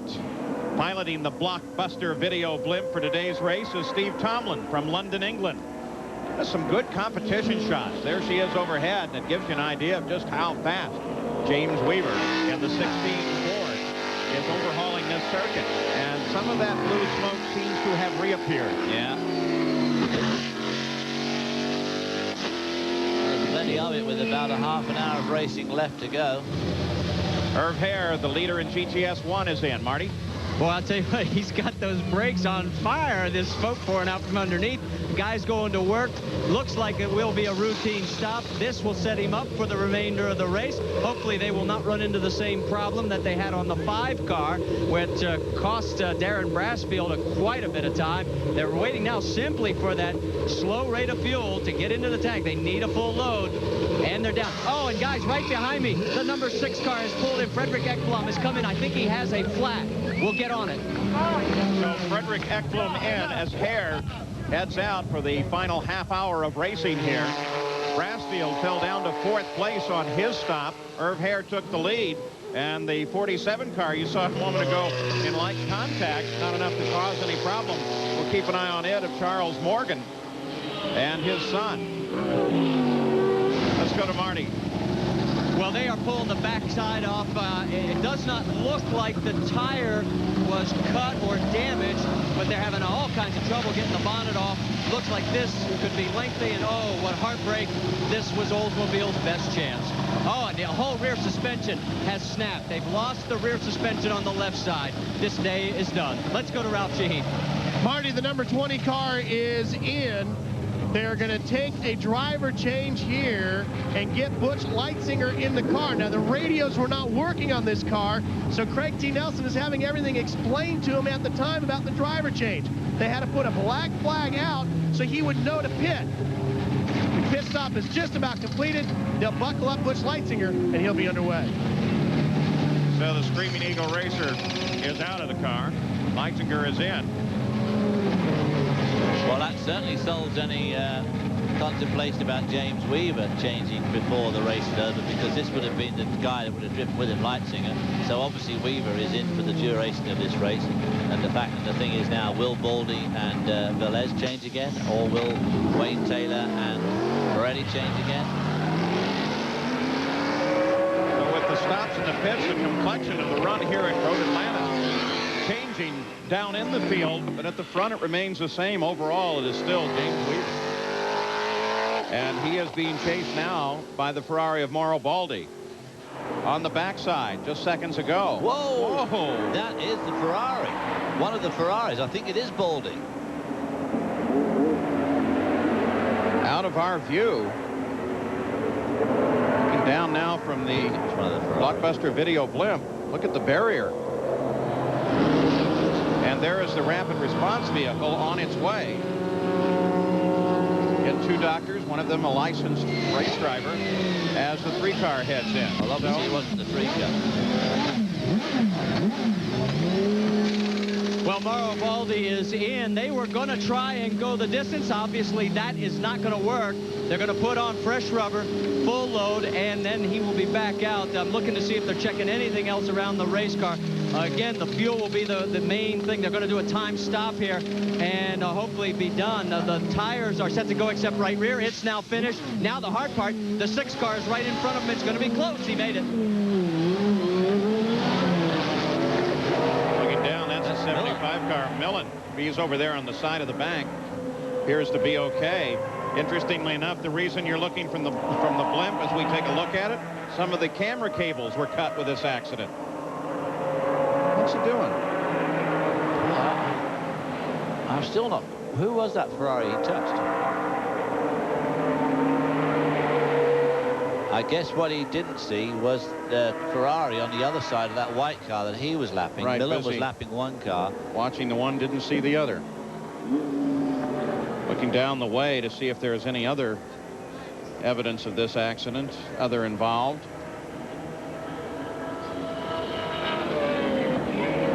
There it is. Whole left rear gone off of that. Is that the 27 Ferrari? No, that's the Lionheart Didier Tay's car. Yep. That's looking pretty sorry for itself too. Boy, oh boy, there's been some expensive, some money spent this afternoon on damage. Yep.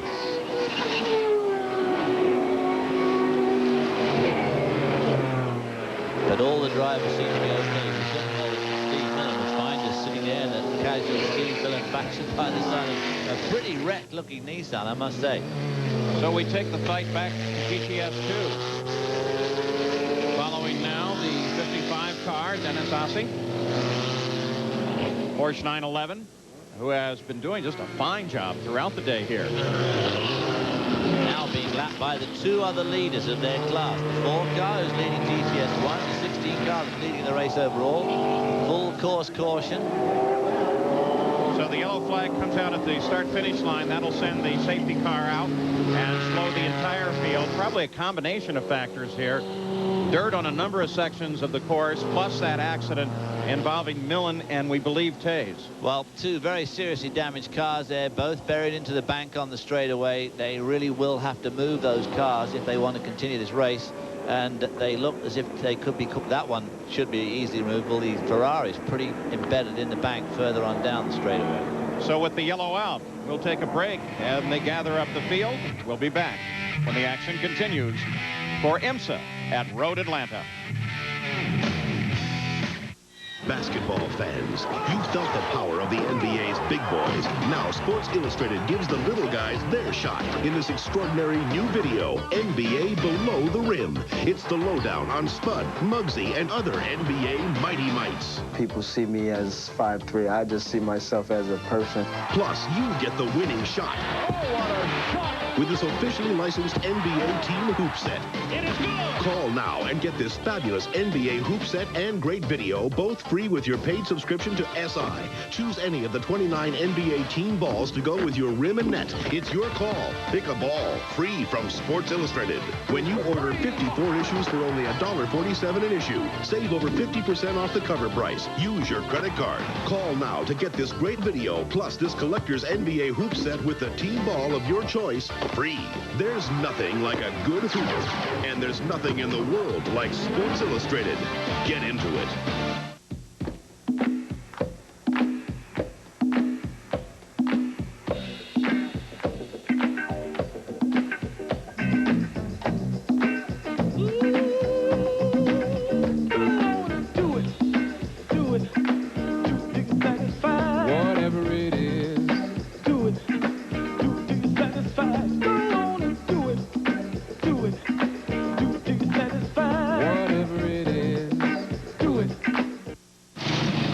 Atlanta taking advantage of the full course yellow.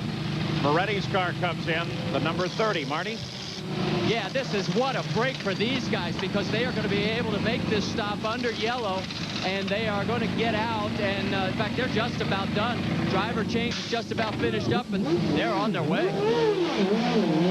Boy, that came at an opportune time then with the full course yellow, and they scream back into the fight. Let's go back. There's the situation. They're still working out in this area of the course. Boy, incredible amount of damage. Let's take a look from the onboard.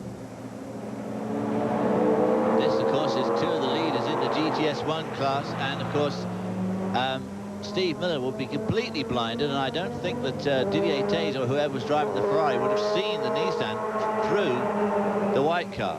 That's it. He was totally blocked. You called it that way originally. Brassfield sitting there.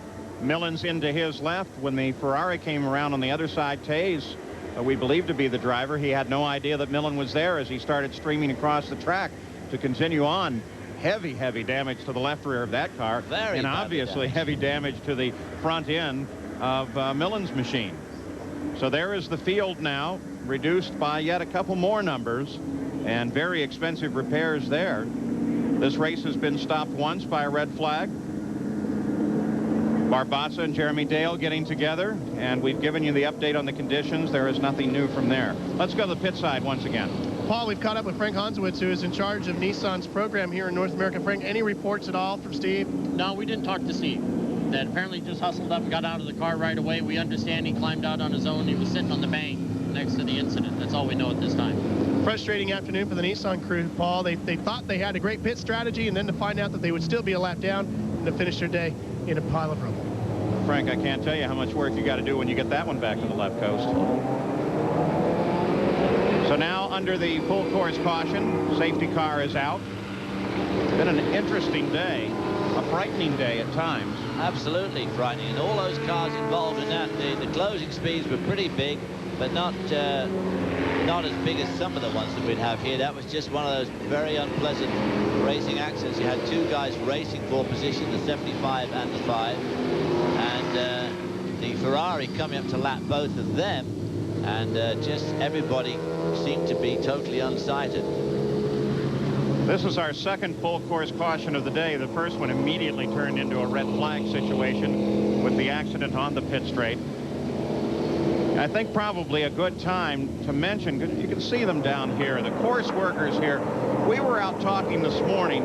One of them is a neurosurgeon. Going to spend their weekend, no pay at all, some risk to life and limb, just to help racing out. I mean, you can't say enough about these people. And of course, incredibly long days, because they're expected to get here absolutely the crack of dawn for all the warm-ups, and of course they're the last to leave because they have to clear up, and so they do put in some tremendous hours, and it's a very hard way to watch racing.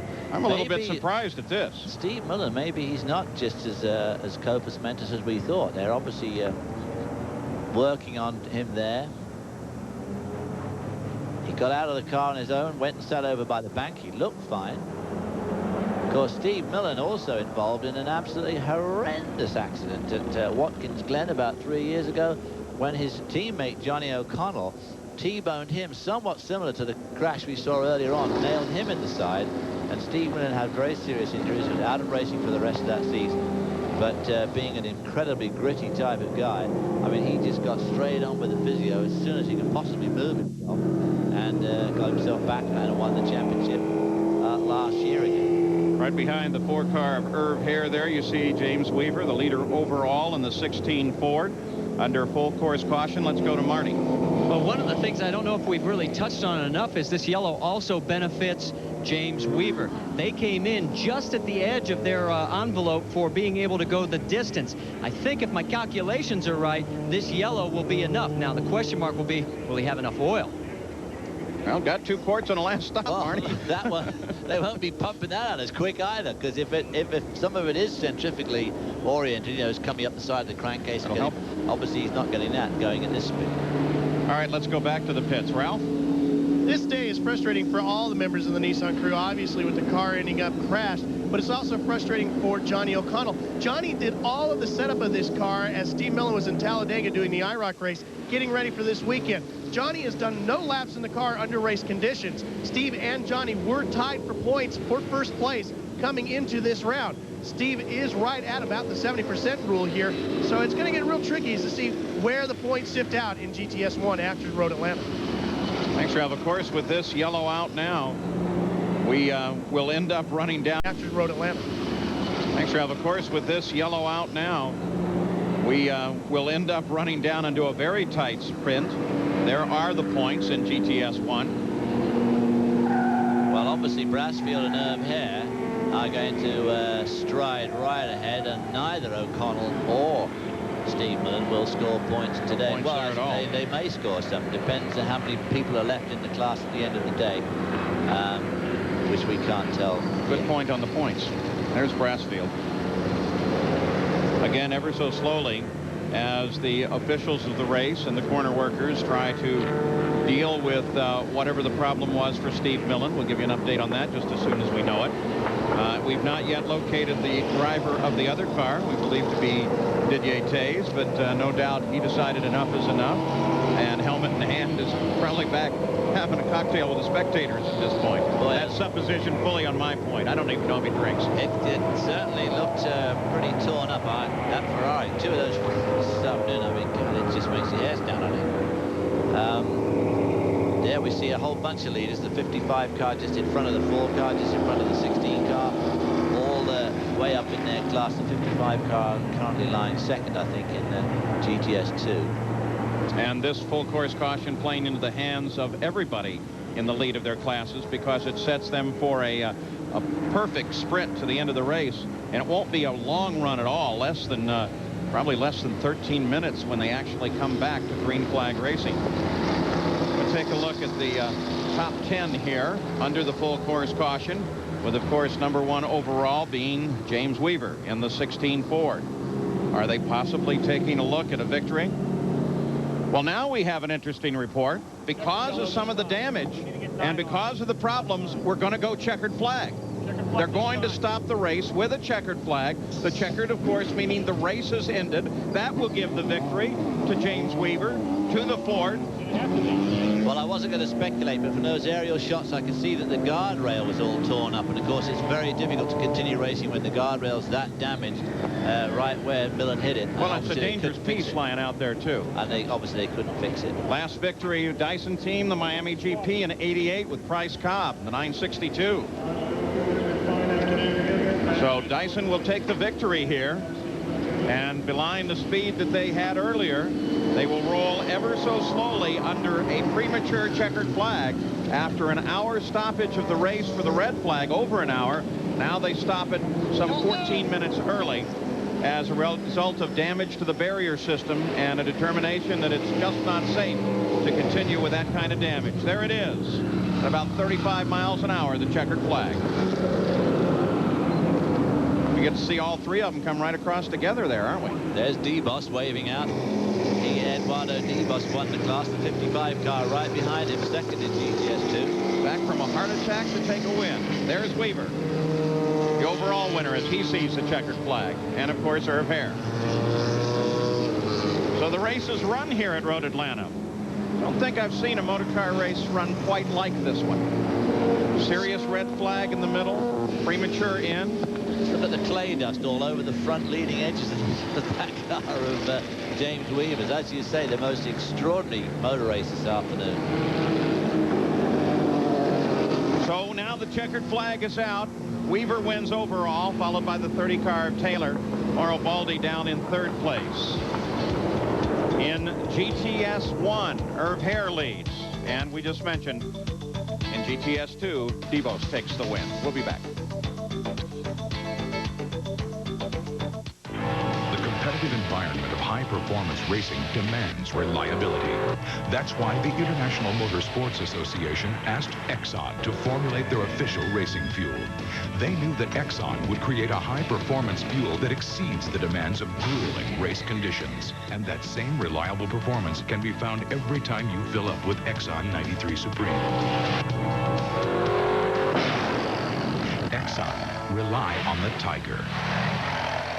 As anyone who has ever owned one of our pickups can tell you, Nissan builds one very tough truck. Now J.D. Power and Associates has ranked Nissan as the best overall truck line and vehicle dependability at 5 years of ownership in a tie with Toyota. Fortunately at Nissan, we've developed a tiebreaker.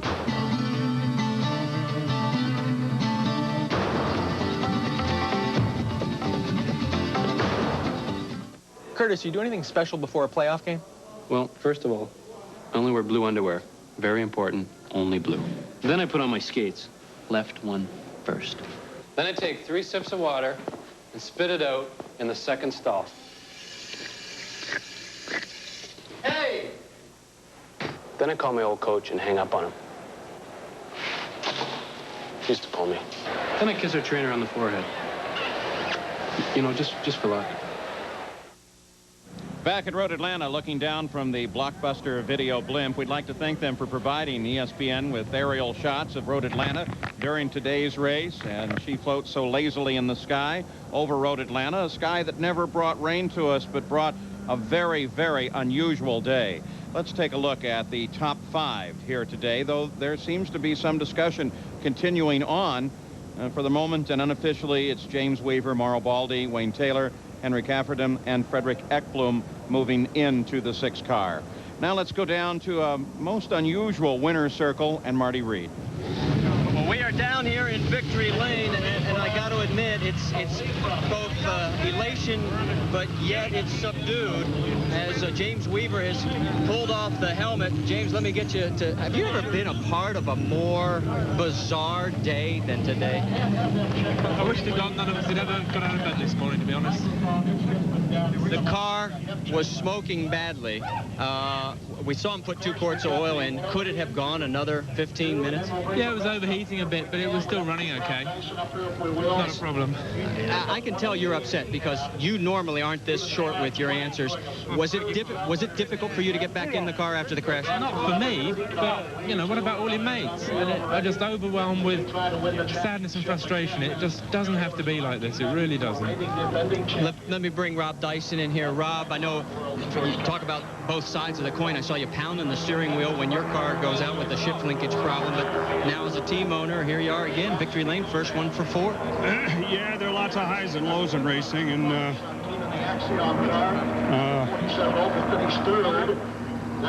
I'm real happy for James, but I'm really hurt for the guys. I'm just a little full of a lot of things right now. I think a lot of people are. We could sense it up and down pit lane during the crash, and don't feel ashamed. I mean, I think a lot of people would just like to do what you're doing. Well, naturally we're elated. We win a race. That's what we're here for. But when you wipe out some cars and some real good drivers who are good friends. I mean, we had dinner a few nights ago. I mean, it makes it a little tough. It brings it home. But I can tell you that the guys ran hard. The Dyson racing car ran terrific. And the guys did just a superb job, and we were able to take advantage, frankly, of the kind of the conditions that we had. I was sorry that our car couldn't, the number 20 car with Craig Nelson and Dan Clark wasn't able to do any. We did okay. We'll do a lot better. And we're looking forward to all the races for the rest of the season. But I am very sorry that we got, that we had to close the race down early. It's always tough when that happens. I've been racing a long time, but it's always tough. Race drivers are very tough men, but of course on moments like this, the family, the larger extended family of racing is affected. There's also a report and that final accident that brought out the checkered flag early of the possibility of injury to spectators. We are checking on that now, and we'll be back. We opened this file yesterday and came to find out the issue is who's on the wrong side of the road. Like an old Chinese proverb, picture's worth 1,000 words. Unfortunately, Mother Nature will take this evidence away from us in 4 to 6 weeks. That's why it's important, if you've been involved in an accident, hire you a lawyer and get the evidence preserved. If you want to talk to us about your case, give us a call here in Knoxville. And always, that phone call's free. If you want to talk to us about your case, give us a call here in Knoxville. And always, that phone call's free. The advice is free, so what do you got to lose? The lightweight division has a tradition of greatness.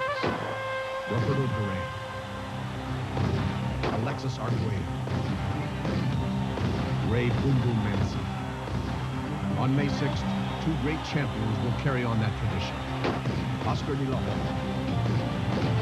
and Rafael Ruiz. When the smoke clears, only one will stand with the greatest of all time. De La Hoya versus Ruiz, Bob the Tiger. The battle.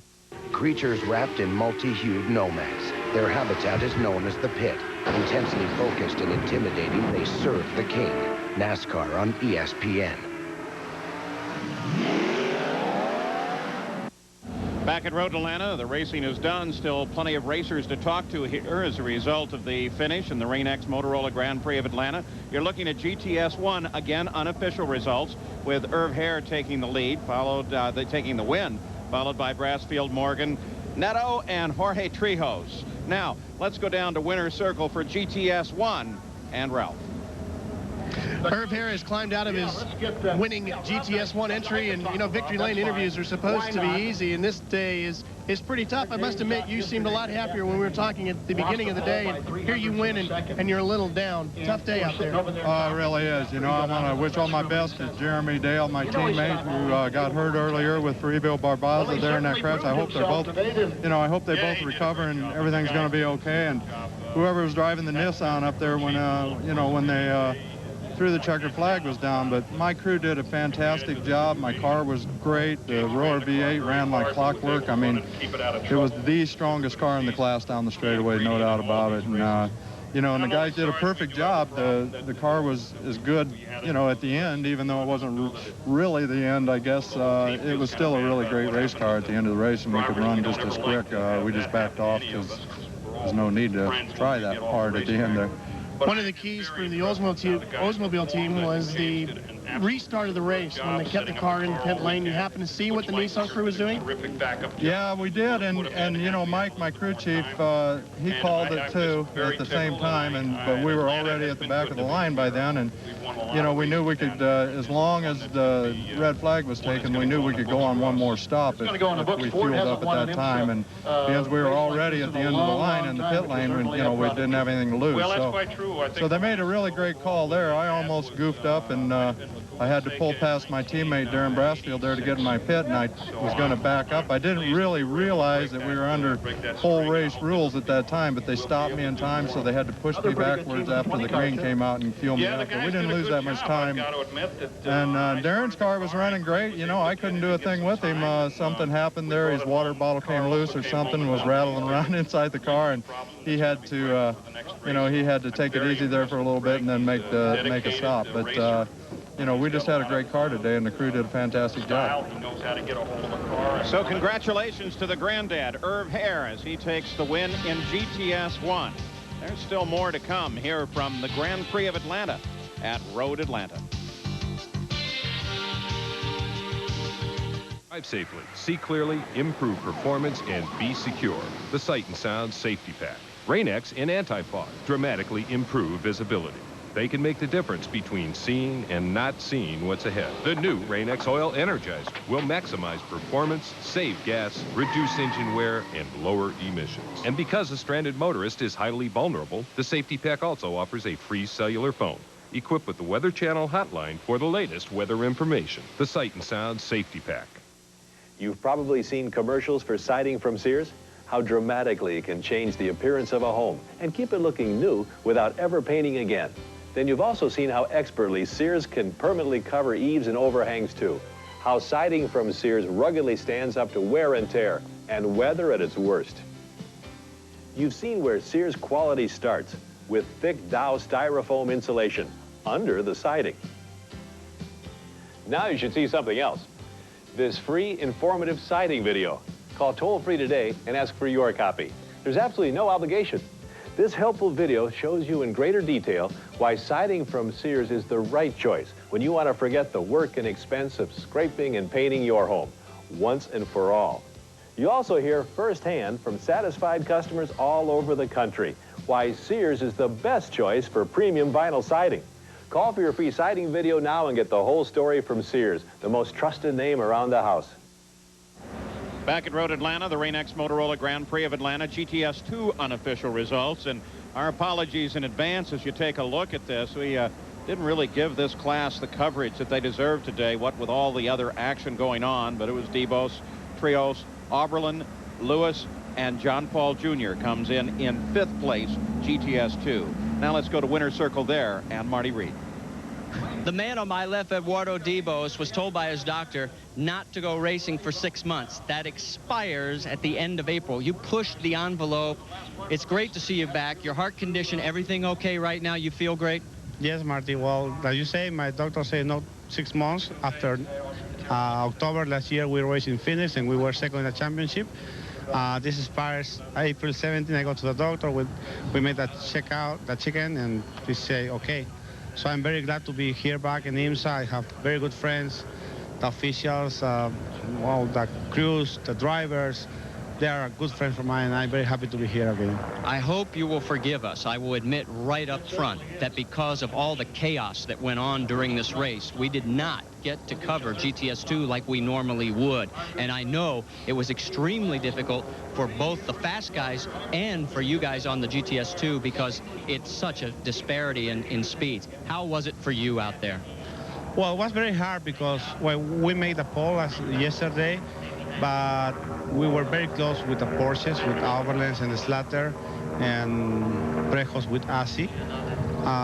The new rules makes the cars more competitive. That's good for a class. And today, my strategy was 3 hour race. Start to race the last hour. So I was very comfortable on the track. I led by first Bill and then ASI. And I was follow them, and then in the restart, the race was 1 hour only.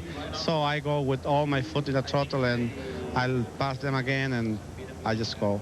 Well, congratulations on a fine win. I know back in the home town they're going to be celebrating. It's going to be a good time tonight, and I'm glad to know that your health is okay too. It's good to see you back.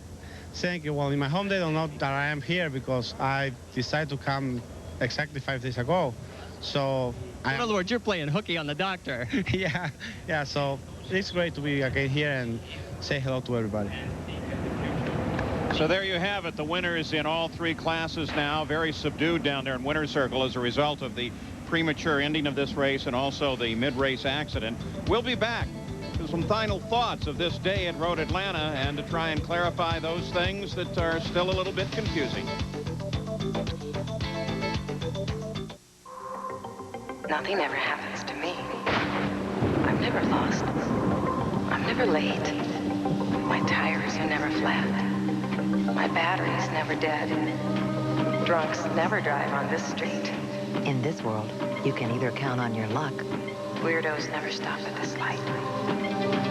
Or you can count on a Motorola cellular phone. The more you need a cellular phone, the more you need Motorola.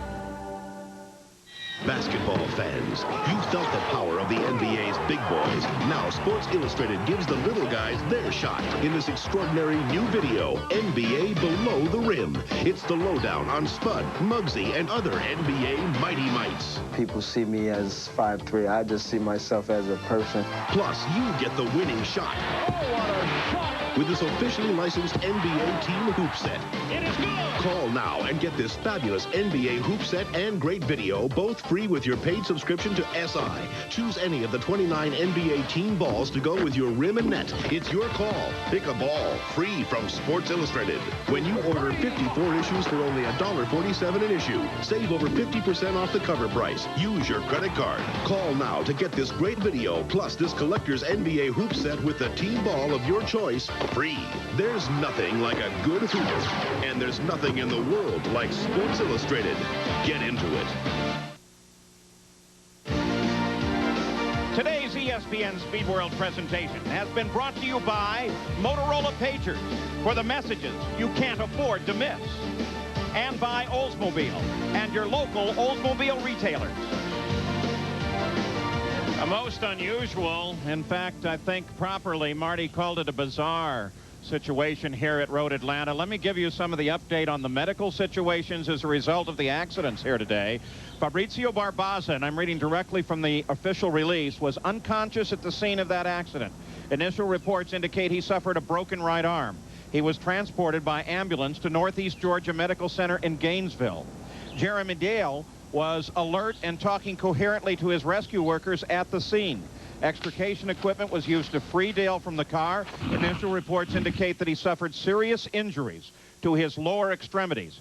He was transported by life flight helicopter to Georgia Baptist Medical Center in Atlanta, and the indication is he will now be transferred to Methodist Hospital of Indiana in Indianapolis, where Dr. Terry Trammell, he's almost the physician to the drivers, will no doubt get involved in that situation.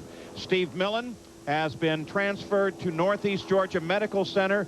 No indication of injuries, but he is there for observation. There was one spectator injured. They are not identified, but apparently had a broken right arm as a result of being struck by a wheel and tire combination. Well, a long day that perhaps it was best said by Weaver, who said perhaps he shouldn't have gotten out of bed. Final thoughts. Let's go first to Marty.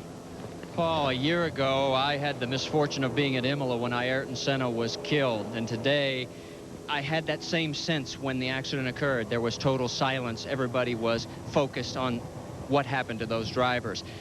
Quite frankly, I don't care if I'm ever involved in another race like this in my life. Ralph? Marty, the IMSA series has some of the best drivers in the world. It has some of the most exciting machineries in the world, and we have a beautiful facility here at Road Atlanta. Unfortunately, what should have been an absolutely tremendous day of IMSA racing has been tarnished by a horrendous day. Now, our thoughts and our prayers are with all the drivers and spectators involved here today, and we wish that Dr. Trammell can once again work his magic.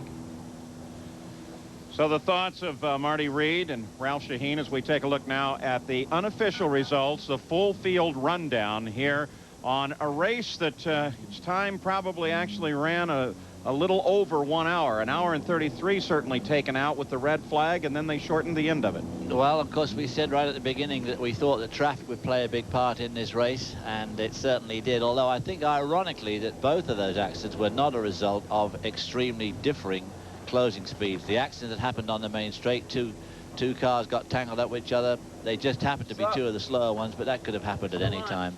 But a most unfortunate end to what should have been, as Ralph says, a wonderful afternoon of racing. You and I, though, have seen days like this, and it is part of what comes with motor racing. The professionals, at least, understand it and prepare for it.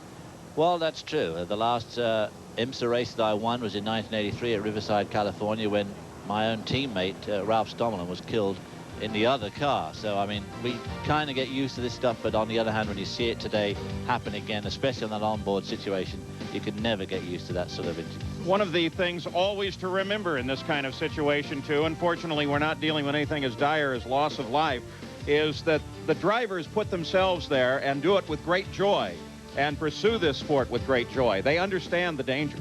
Well, they certainly do, and James Weaver says he wished he'd never got out of bed, but on the other hand, in another 10 years, when he's looking back to the record books and he sees that he won the race here this afternoon at Road Atlanta, he'll be pretty glad, by and large, that he did get out of bed today. So our congratulations to the winners here today. While they were racing, they did a magnificent job, and, of course, to James Weaver, who, with a heavy heart, was able to bring it home and won in #1 for Ford and for Rob Dyson. The rest of our winners, Irv Hair, magnificent job by him here today, coming home as the winner in GTS 1, and of course Eduardo Dibos winning in GTS 2. I'm Paul Page for Marty Reed, Ralph Sheehan, and David Hobbs. Very unusual race at Road Atlanta.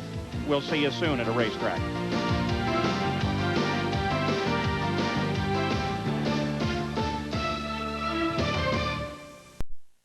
Paul Page.